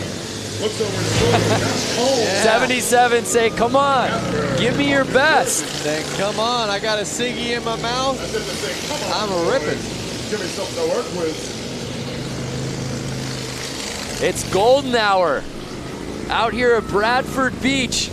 We have so many 313 fans out there. I mean, this is just, by the way, professional athleticism at its finest with the ciggy in the mouth. Notice how the number 77 is leaning that bike into the corner, foot out, dragging. That's the stuff that looks fun. Watch him, put his foot out, he's dragging. Look how much he leans that bike over. Look at that thing. Look at that lean. Committed, so committed. And again, he keeps turning over the shoulder, waiting for somebody to come chase. Can the 69 bike catch him? Look at that. His bike's starting to smoke though. Was it smoking like that when he started? Yeah. And I don't think it's the cigarette. No. Ladies and gentlemen, your winner of that heat, number 77, Josh Cone. Josh Cone. What a great race. Uh-oh. Bike might have broken. Well, it picked the perfect time to do it. And the TROG 45 main. Love seeing these stories, by the way, from all y'all talking about how you first came across your first bike. Keep them coming. We're going to bring these guys back around. We're going to run them again in the reverse order that they went. Well, he might have a leaky valve or something right now.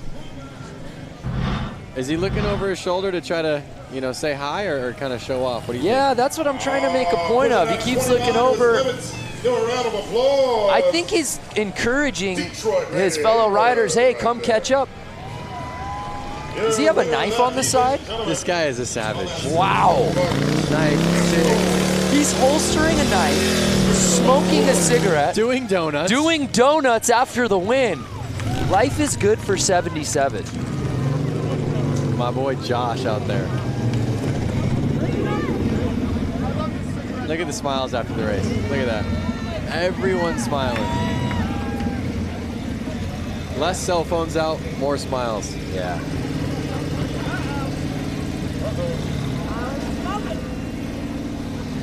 That is racing at its very core right there. Well, let's head down to Diana. Diana, what you got? You know, we give the people what they want around here. Yes! You were saying on Facebook Live that tons of people were saying, who's the guy in the background eating the hot dog? That's Kevin. And Kevin is a Milwaukee local, and he clearly loves hot dogs. He's even out in 95 Harley, and I do love hot dogs. Yes. He has a 95 Harley, and he loves hot dogs. So, Kevin, you're a man of many talents. Let's talk about it. You're an engineer. You have a boat. You have a Harley. What else is on your bucket list? The 120th, I think that's going to be better. We're going to have faster racers here, and Milwaukee is going to be having a world championship with the Bucks. And the Packers will be 3 years in a row Super Bowl champions.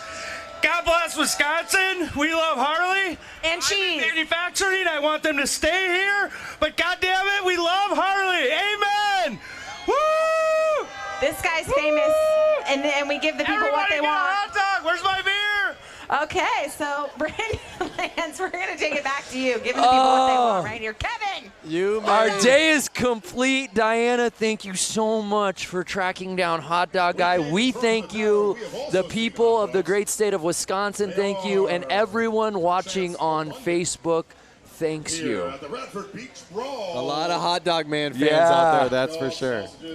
Amen. Buy that guy a beer. We gave the people what they wanted. Hot Dog Man for President 2020. For those of you just viewing right now. Yeah, going, what, why, how, where? Earlier, Diana Dahlgren was interviewing somebody out there in the infield, and that fine gentleman just walked up behind him and just unloaded on a hot dog on camera and really stole the scene. And Lance and I, to be quite candid, we haven't been the same since. No, we pulled our phones out, taking photos of it. It was definitely a highlight of the day. Well, Diana, of course, is busy on top of doing the sidelines here today. She also catching up with the fans. She caught up with some a little earlier today and asked that philosophical question, what does it mean to be a biker? Here at the Harley-Davidson Museum, it's a constant festival, a revolving door of thousands of people who share a common passion and a common philosophy. I'm sure you get the same answer from everybody. Freedom, you're out there in the air. I mean, there's nothing inhibiting you, or you can feel the road, you can feel the wind. To be a biker, you have to be resilient and willing to be flexible. You have to have a sense of adventure to be able to enjoy Harleys like you're supposed to. To be a biker, you have to be free. It gives you the freedom to go out and do the things you want to do.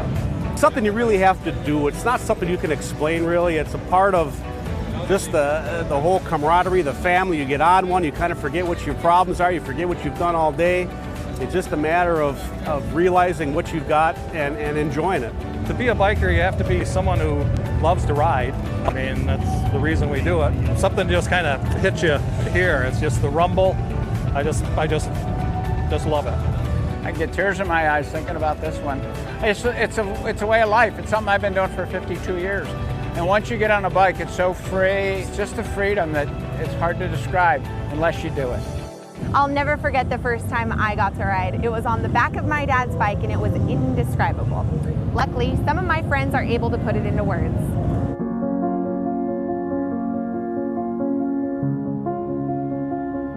I started riding when I was very young. I had two older brothers that rode, put me on a bike when I was very young, pushed me and said go, didn't tell me how to stop, nothing.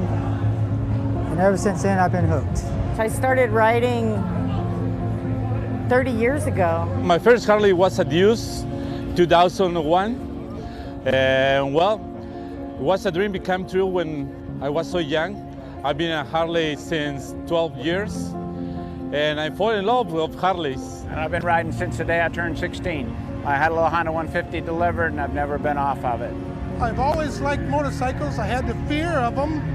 And my wife says, why don't you take a class and see if you like it? That's all it took, 1995. I didn't ride as an adult until I was about 40.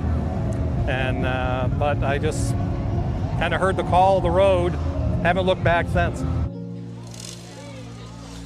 I love it. Heard the call. You heard so many of those fans outside the museum talk about freedom. That seems to be a word that is used over and over again when it comes to riding motorcycles. Well, you hear those stories, and really, all of those stories kind of hit home, I think, with anyone who rides. You know, there's something that came out of every one of those mouths that makes, you know, there's something for me about that. So, We're all riders at heart. Whether you ride every single day, whether you ride twice a year, whether you have 10 bikes, We're also up here with Willie G. Willie it's G, great we have to the be honor a of having rider. our racing gentlemen all the time. Well, there you see the thank shot. You so much for having Just us be a part of this gorgeous great setting for these 150th races anniversary. out here You're having fun today out here today, and thank you again. at the Bradford Beach Brawl. We move on. These are more riders from, I'm being told, our Hollywood class. I don't know how complete this heat will be, Lance. This one looks to be potentially a head-to-head battle here. So we have the number 50 and the number Springer front end. All right, ladies and gentlemen, Willie G.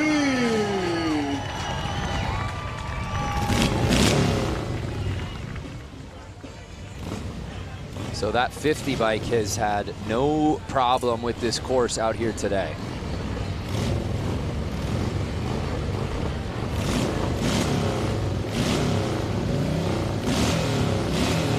Notice this Kickstarter is kind of flailing around back there. So much vibration going through those bikes right now.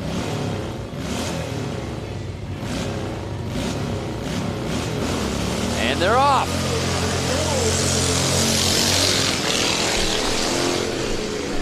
And again, the 50 bike showing no problem out the gate, takes the early lead.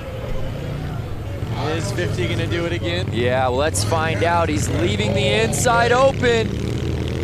Number 39. But no, 50 around that turn is able to maintain the lead. There may be no looking back for him now.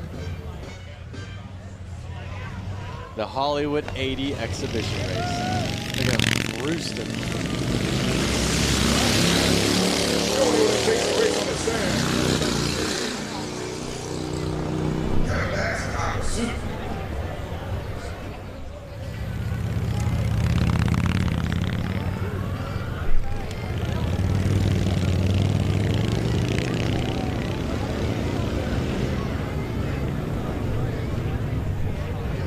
Again, they have no suspension. The suspension they do have, I guess, is that little teeny spring kind of bopping their seat up and down.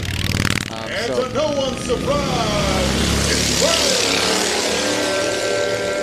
Cannon, ladies and gentlemen. So Brian Cannon just keeps winning these heats, whether it's a semi, a quarter, a final. Oh, and he does what he did in his first race win. Drops the bike after the checkered flag. Maybe it's a signature move. Love it.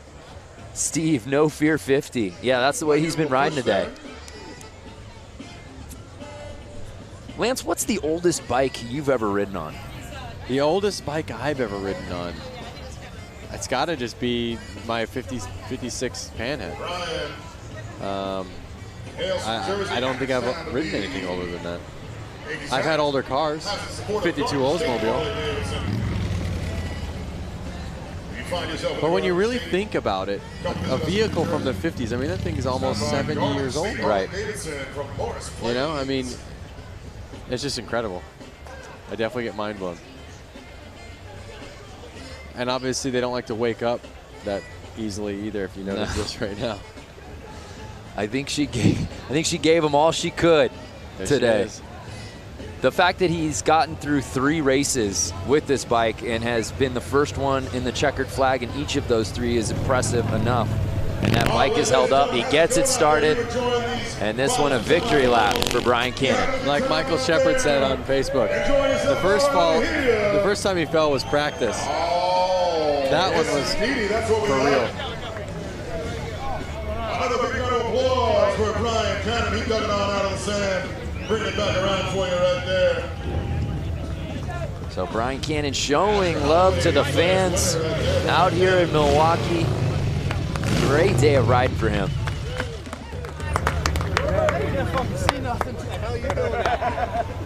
I was trying to go real fast into the turn and then break the downshift.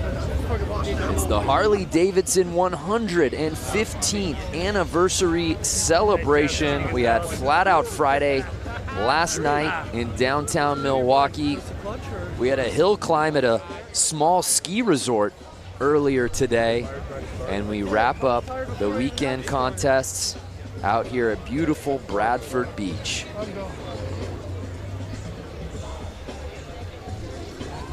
no bad seat in this house because, well, Lance, we're at the beach. That's right. Weather's nice. Beautiful sky. Sun slowly setting. Ooh, Daryl Jewell, first bike was a 1960 Triumph Cub.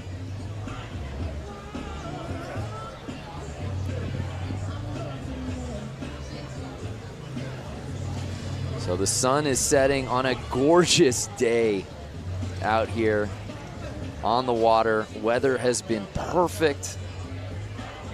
The conditions have been fantastic. Folks, I got crazy Uncle Harry up here. He's riding that rail car. Harry, come up here, wave to everybody out there in the field. This is crazy Uncle Harry. And we're still not done. Look at that sunset. Come on.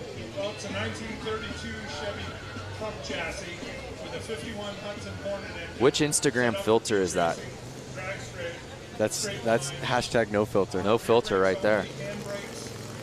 That's just real life.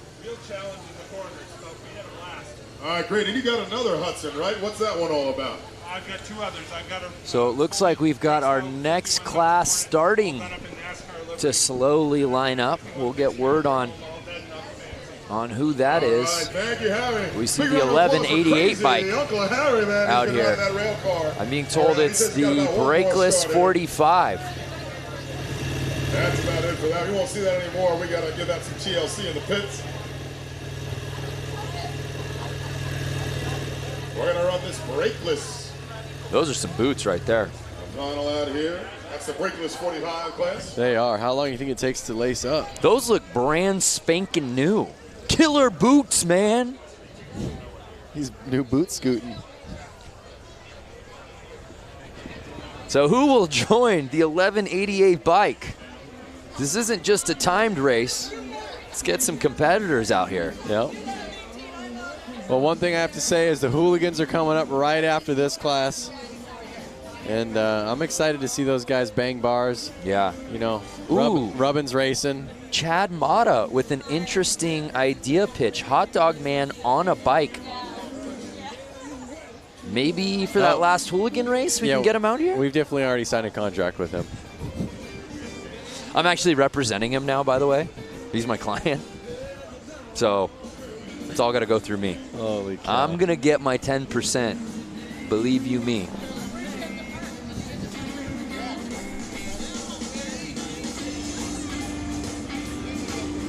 I know you come out here quite a bit for various things, being an ambassador as you have been for Harley-Davidson for a long time. If you could just talk about the power of this city. Obviously, Harley-Davidson really runs through the blood of Milwaukee, but man, it's really on display this weekend. It really is. I mean, you can see, you know, freeway overpasses where there's sculptures on them, and it's a guy riding a Harley. All through town, there's Harley-David memorabilia, whether it's inside bars, inside restaurants. Everything kind of goes back to Harley-Davidson. It's really something, and the reason why I'm such a fan of Harleys is it's such an American icon, and it's so cool that it hasn't moved cities. It's been here the whole time. They just stay true to the brand. And we have another competitor. I don't see a plate there. Hey, Germany represented. I told you they came from far and wide. I don't know that he rode from Germany, though. Well, maybe he like rode his bike onto a cruise ship, sat on it Sat the whole on the way bike here. the entire trip. Yep. Plausible. We're going to do Mythbusters on this one. That's what's been really neat, too. And on top of obviously seeing all the different bikes and where they're coming from, but seeing the Harley clubs, those riders, and seeing the different patches and the different vests, that's been really neat. Yep. There's everybody's favorite flag girl. Oh, wow. Kuwait. Look at that shirt. Come on. That is amazing. It's a very cool shirt.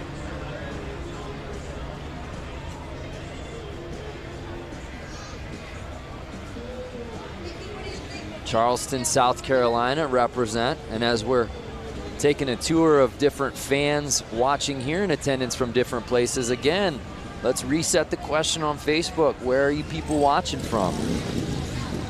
Hey, Sturgis, you were just there. I was just there at the 2018 78th, just like that Did guy's you shirt. get that frayed sleeveless shirt? while you were there? I did not. That's your look, though. Or you only do that with the jean shorts. Yeah. You don't do that with the tops. The jorts. That's right. The jorts. Yeah. Coleman Warner, CCR playing in the background. That's right. Very astute. Well, let's head down to Diana Dahlgren. Diana, what's the vibe like down there right now? I am standing here with a hooligan, Benny Carlson, and you know what? We know him because, put your arms out. We got to show, there we go. We know him because this flair that he always has coming off of all of his jerseys. Very well known. We've seen you at X Games, avid flat track for hooligans. Talk about your experience. It's been good. You know, we started doing it on a road race bike, actually, and then we finally built a Sportster this year. So this is our first full season riding the Hooligan Series. So we've been doing quite a bit. Went to Sturgis. We had good results out there, and we're having a lot of fun out here. You know, last night I saw you get out there super quick on the indoor flat track when they had an oil spill. One of the guys' brake rods put oil all over the track. You were quick to get out there, give a helping hand. Is that the kind of camaraderie that happens in this community? Yeah, that's what's fun. You know, back when we were pro racing every weekend, it's kind of a cutthroat deal. So when you're talking with the hooligan guys, it's one big community, especially all the guys from Milwaukee. We got a slew of guys that are fast that are going to run up front here again in the main event. And we're out here together as a community, and that's what it's all about. Benny Carlson, please let everyone know the dealership that's supporting you. Yeah, I tell you what, you know, when the phone rings and Joe and Wayne help call from Suburban Motors Harley-Davidson up there in Thiensville, great dealership. They've been putting me on fast Harleys for a long time, so I can't say enough. Thanks. All righty, Benny Carlson, guys, we're going to go racing. Let's do this. All right, folks, we got this brakeless funnel out here. Brakeless. So, yep. Brakeless 45s. Have you ever ridden a bike that was brakeless? I've never gone brakeless. Not with a motor on it. I've done a brakeless BMX bike. How about yourself, Lance Corey? I can't say I have. You know what? I've taken a bike off of a lift and not compressed the brakes after, and the brakes don't work for about 2 or 3 squeezes, and it's scary. Kind of a rookie move on my part. These kits are awesome, by the way. Look at these the sweaters. That green and gold is really clean, kind of Packers-esque out here. And it's 15 with the lead, Johnson. And Detroit, Randy Hayward. Johnson, I believe, took it away in the last one. Am I correct? That is correct, sir. Yep. Building a really nice lead as he's hugging the outside. Got it squirrely there for a second. This is the main that Warren was involved in. That's right. He went up and over that berm.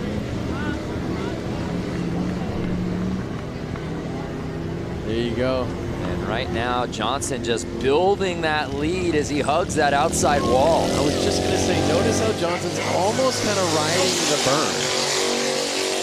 Listen to his bike rip by.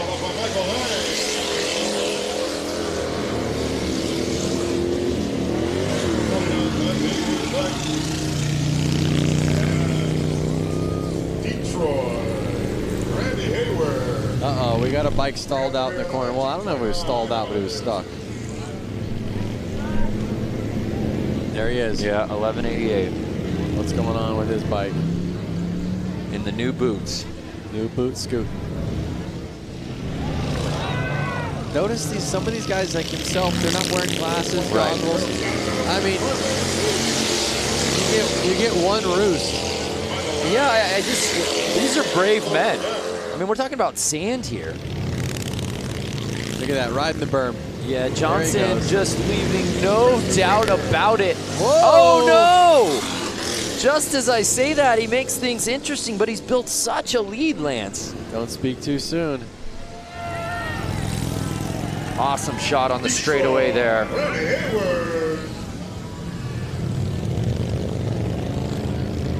Look at that. Wide open for the checkered. On the gas. Epic.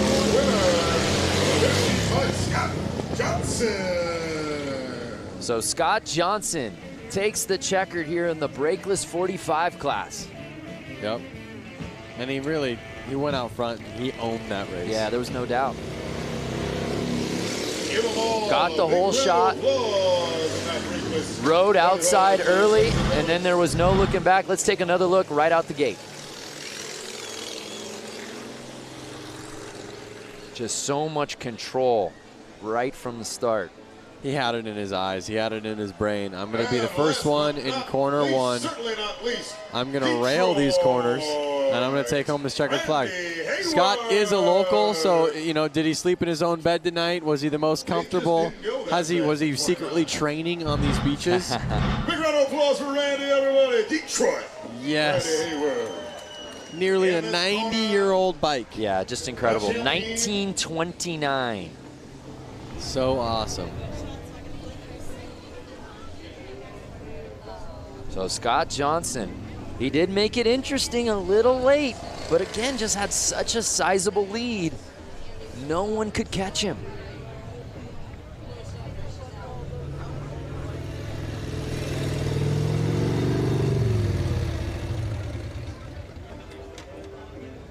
I mean, it's so cool to see everybody out there with Harley-Davidson shirts on.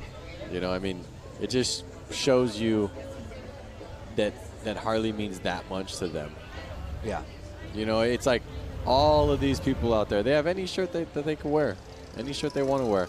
They want to wear a Harley-Davidson shirt.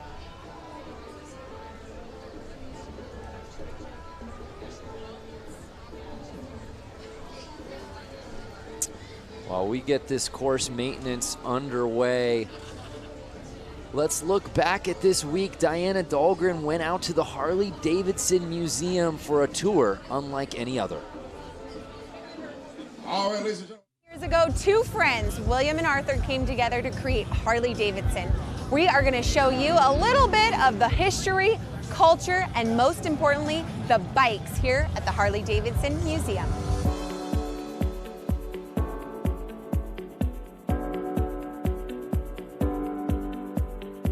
Behind us is the bike that started it all. Yep. Which is gorgeous. The oldest Harley-Davidson in existence. Both Bill Harley and Arthur Davidson were really avid bicyclists, and Bill Harley actually worked for a bicycle company here in Milwaukee, and their first project was to build a motor to literally put in a bicycle. You can see how they kind of shaped the frame so that it would embrace the engine, and that kind of set the standard for what we still do now. Can I write it out of here? Well, first of all, you'd have to guess it out. This is actually dated July 20th, 1901. This is original. So this is the original drawing from Bill Harley And for, where did you recover? for How a did bicycle. you recover this? The Harley family saved it. They had the foresight to save stuff from almost the very beginning. Over there is the book from 1907 when they incorporated, and they actually began a program of saving at least one bike new right off the line in 1915. Wow. And we do that to the present. When we were back there, you know, you look and this looks like a whole motorcycle. Right. And as you walk in, Wow, I didn't even notice that till now. That's amazing. See, it This works. thing's completely taken apart. so, you know, the idea here in this whole room is to give people, you know, a sense that the engine from the first bike we built today is the, you know, real heart of the motorcycle, both, you know, obviously from making it go, but from a design point of view, we always show that beautiful engine like it's a jewel in a setting. We want to give people a sense of, you know, how these things work, and we make it interesting.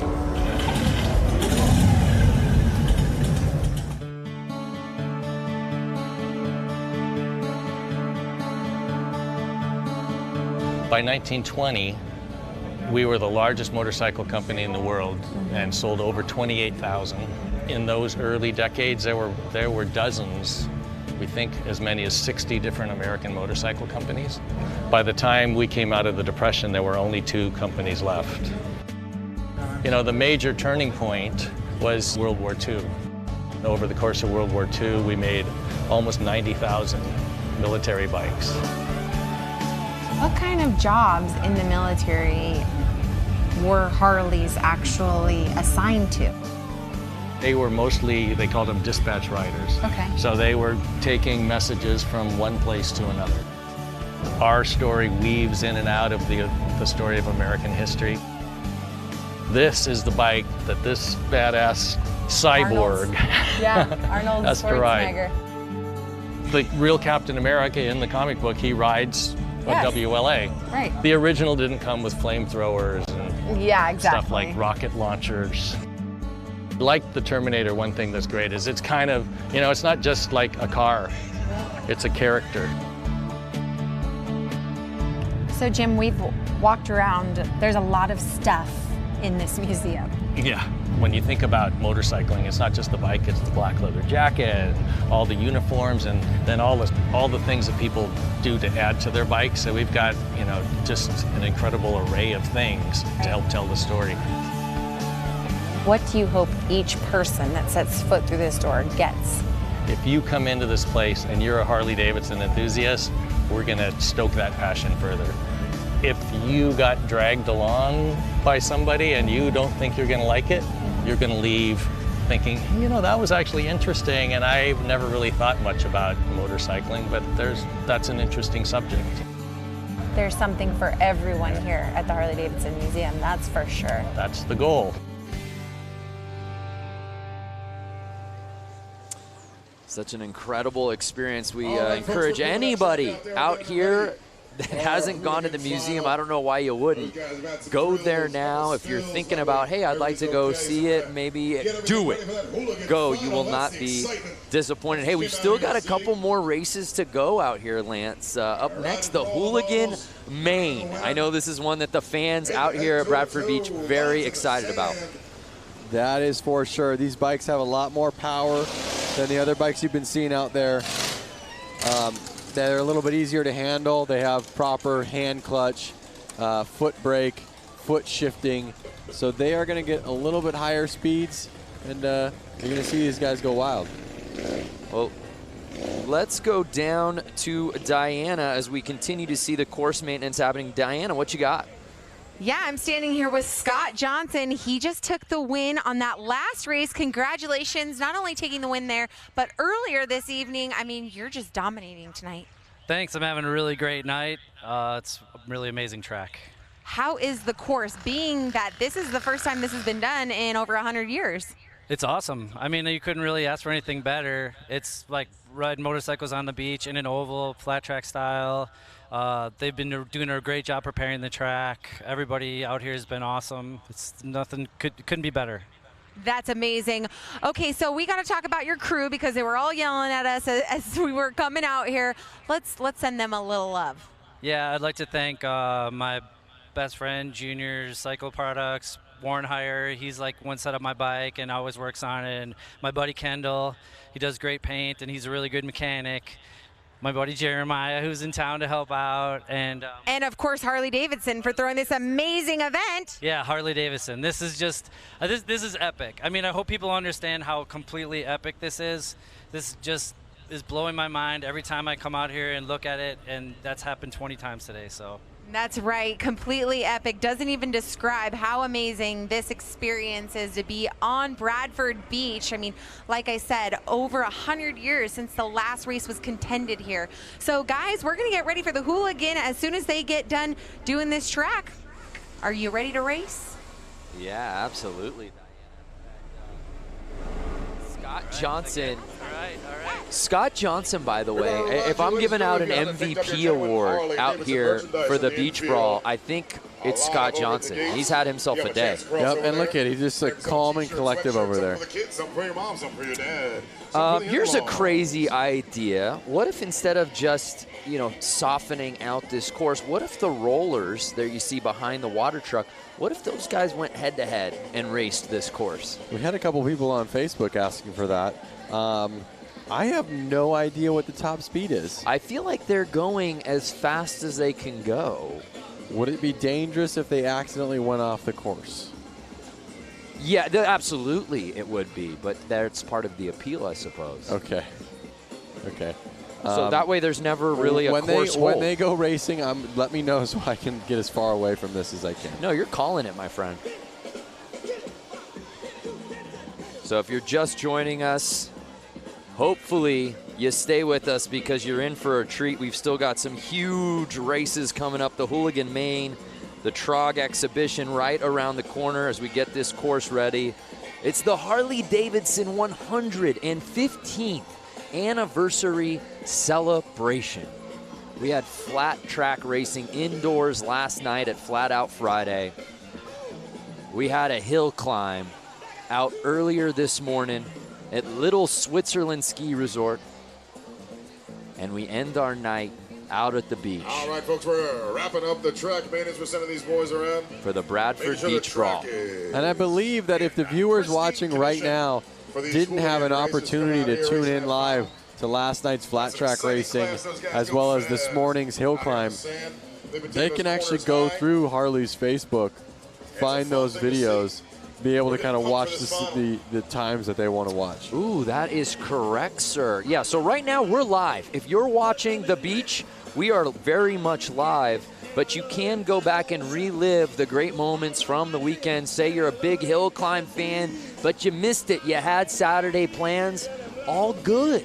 Go find the video of all the races. We got a cornucopia of highlights for you to go watch. Go find the video of JJ launching his Sportster up Little Switzerland Mountain. Was that ever a run? Let's head back down to Diana.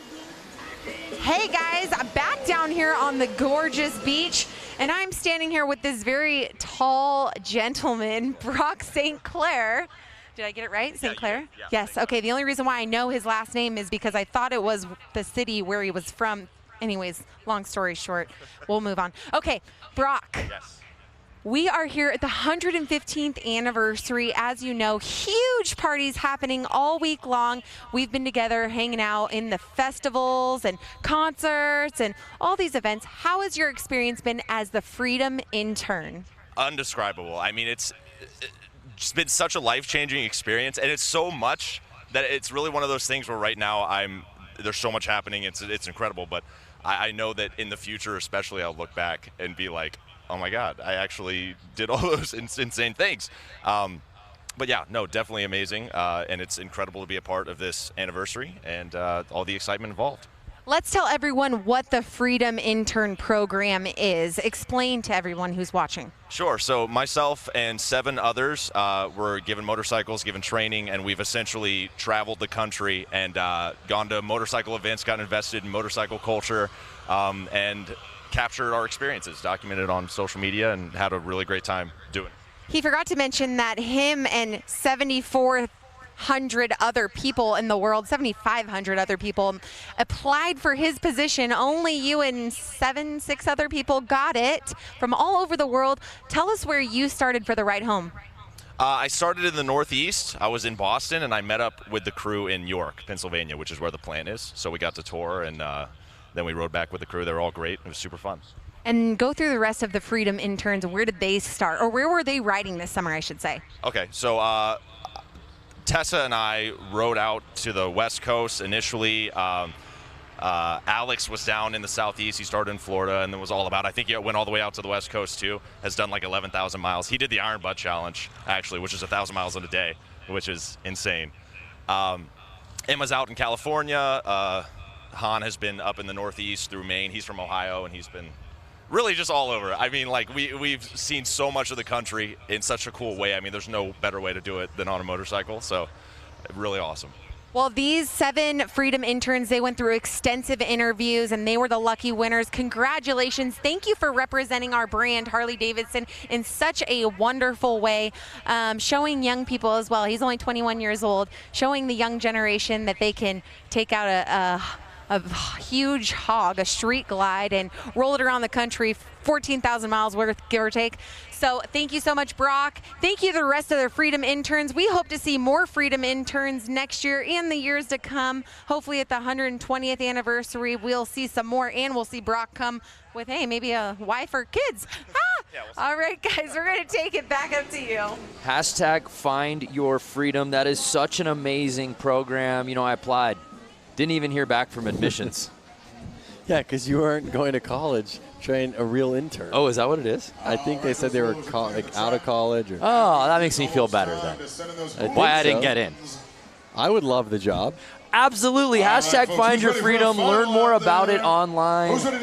Whether you ride bikes or are wanting to get into it, there's no better program, especially for young people. That's just absolutely amazing. Imagine getting into the culture, getting to document everything for social media. Are you kidding me?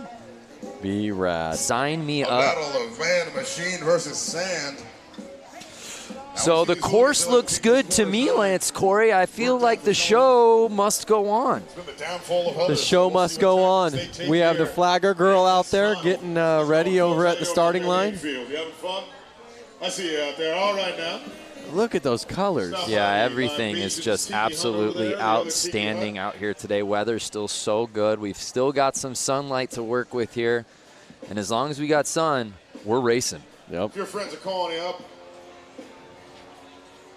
wondering what you're doing right now, they want you to come help them move a couch. They want you to come help them do some yard work, spread some mulch out. You tell them, I can't do it, bro. All right, so it's I'm at the Bradford Beach time for that Brawl. hooligan That's right. main. Curious for those fans watching at home, do you have a favorite hooligan?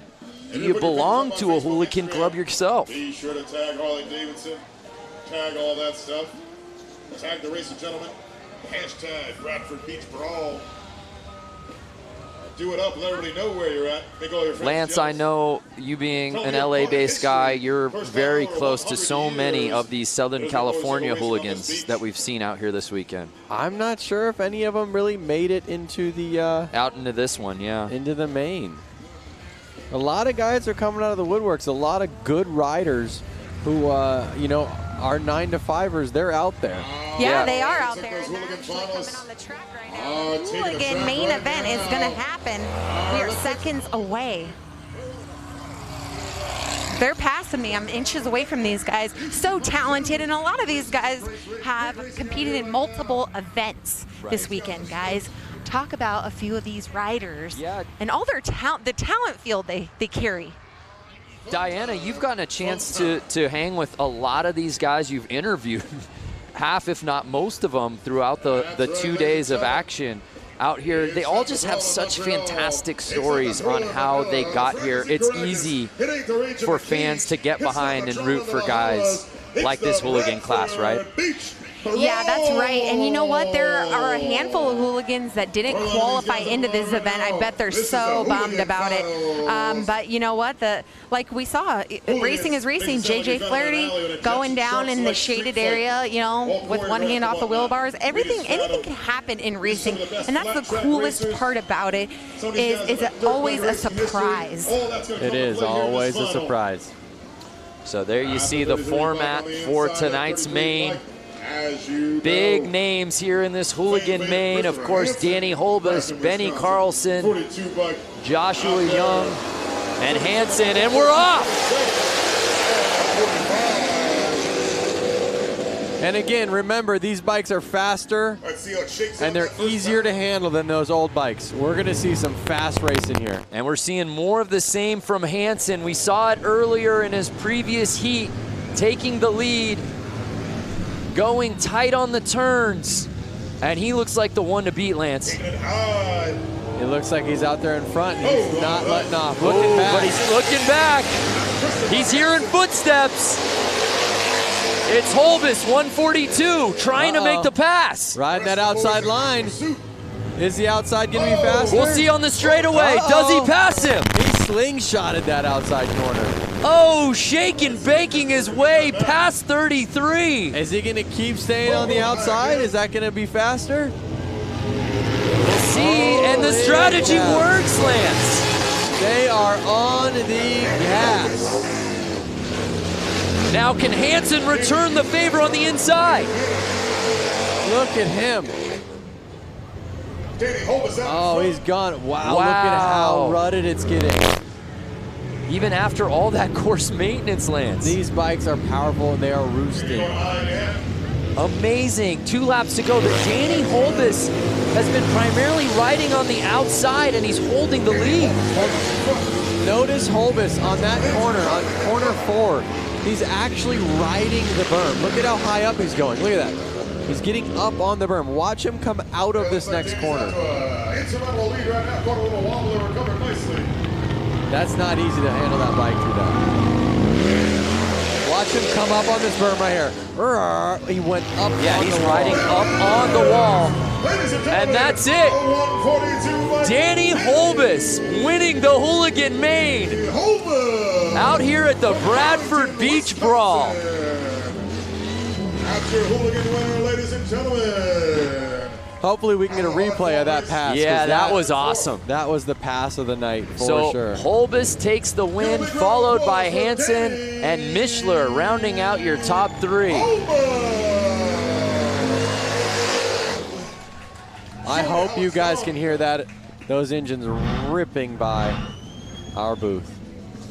And again, it was Hansen taking the early lead, had the whole shot, was riding the inside, couldn't ask for much more, but then you just see 142 Holbus zooming around that corner and on the straightaway, and there was no looking back, Lance. Yep, it was that slingshot effect.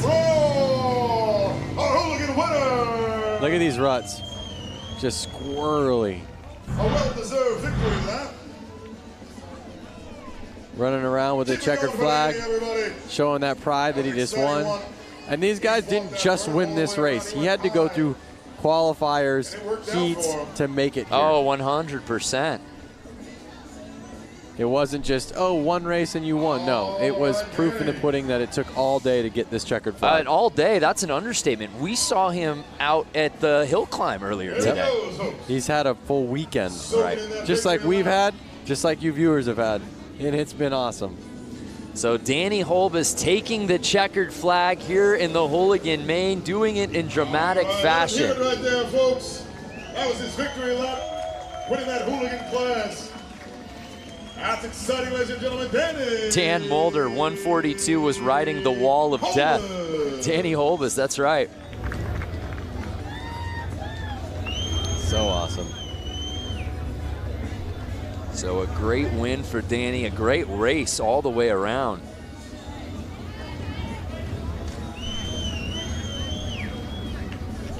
Sometimes you wanted to sit here in silence, just staring at it like in awe. Should we just not talk for the rest of the show?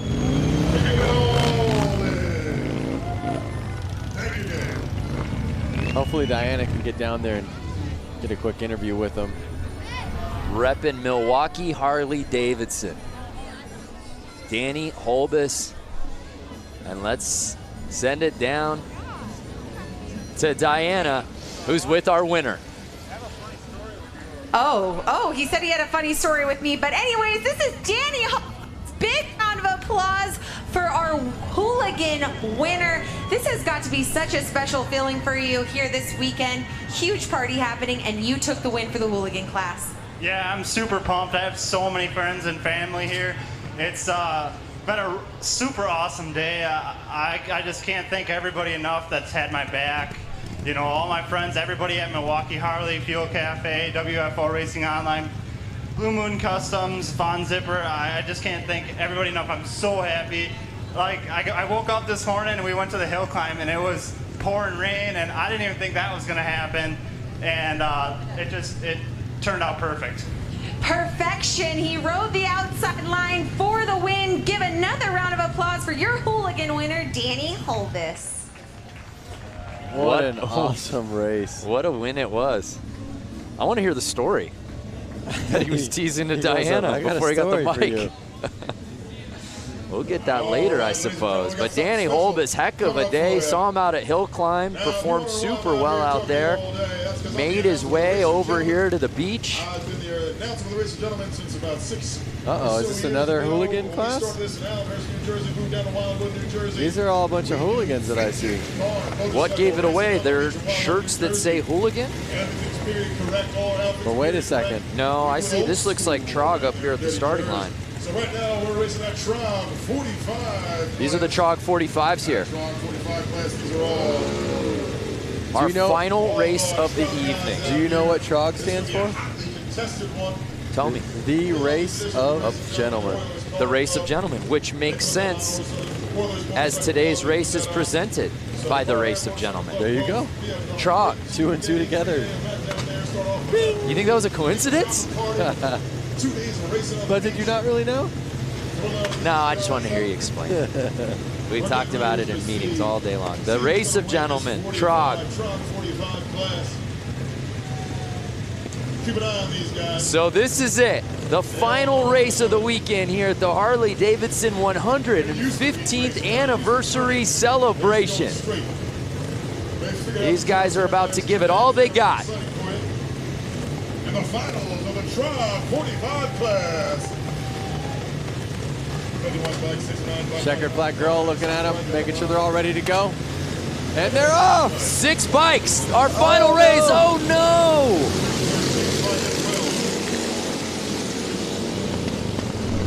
And it's 69 taking the lead early. He's to the outside, leaving the door open.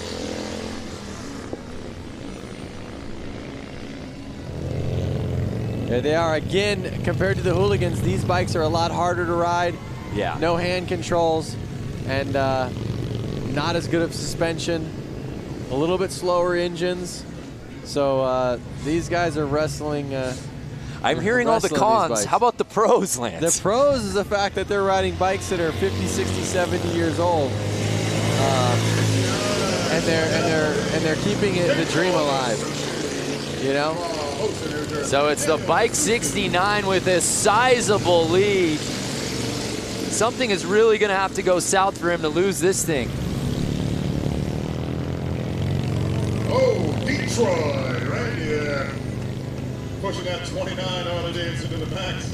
So we're in the midst of the race of gentlemen. The 69 gives a look back. It's our final race of the evening.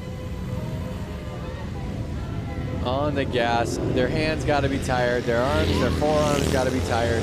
One more flag. Final lap of the weekend. These guys are going to lay it all out on the line right here, right now. Trying to chase him down. Uh-oh, making it interesting. They're getting tired, the track's getting rough. Currently in third. Can they keep it together? And Detroit, Randy Hayward. He's cruising now, Lance. Yeah, he's exhausted. You can tell these guys are beat. And there it is, the checkered flag of the night. 2018 races are in the books. 69 putting it down on the final race of the night, and the race of gentlemen officially in the books here at the Bradford Beach Brawl.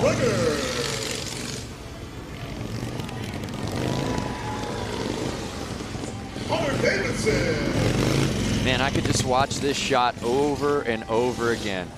Oh yeah. And Detroit, Randy.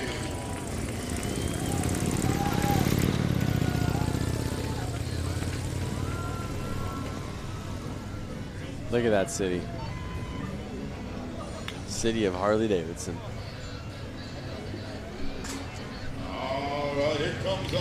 What a day of racing. What a weekend of racing. Congratulations to all our competitors here at the Bradford Beach Brawl. We kicked things off last night under the lights in the arena with Flat Out Friday. All the guys and gals putting on a show under the roof. So much fun, so many different classes full of mayhem. Everyone getting involved in the action. And the fun just continued as we moved on to today. This morning, the Harley-Davidson hill climb at Little Switzerland. Lance, some bikes had more trouble than others. That is right. But everyone seemed to have the time of their life, particularly on that mogul. Definitely, the mogul is what separated them today. Yeah, absolutely. The riders and the fans alike pushing all of the extremes, the pouring rain, and then we wrapped up our weekend of racing with all of our classes out here for the Bradford Beach Brawl presented by the Race of Gentlemen. It seemed like every class had a little bit of everything. Been awesome. What a weekend of racing. Thanks so much for watching the 115th anniversary Harley-Davidson celebration.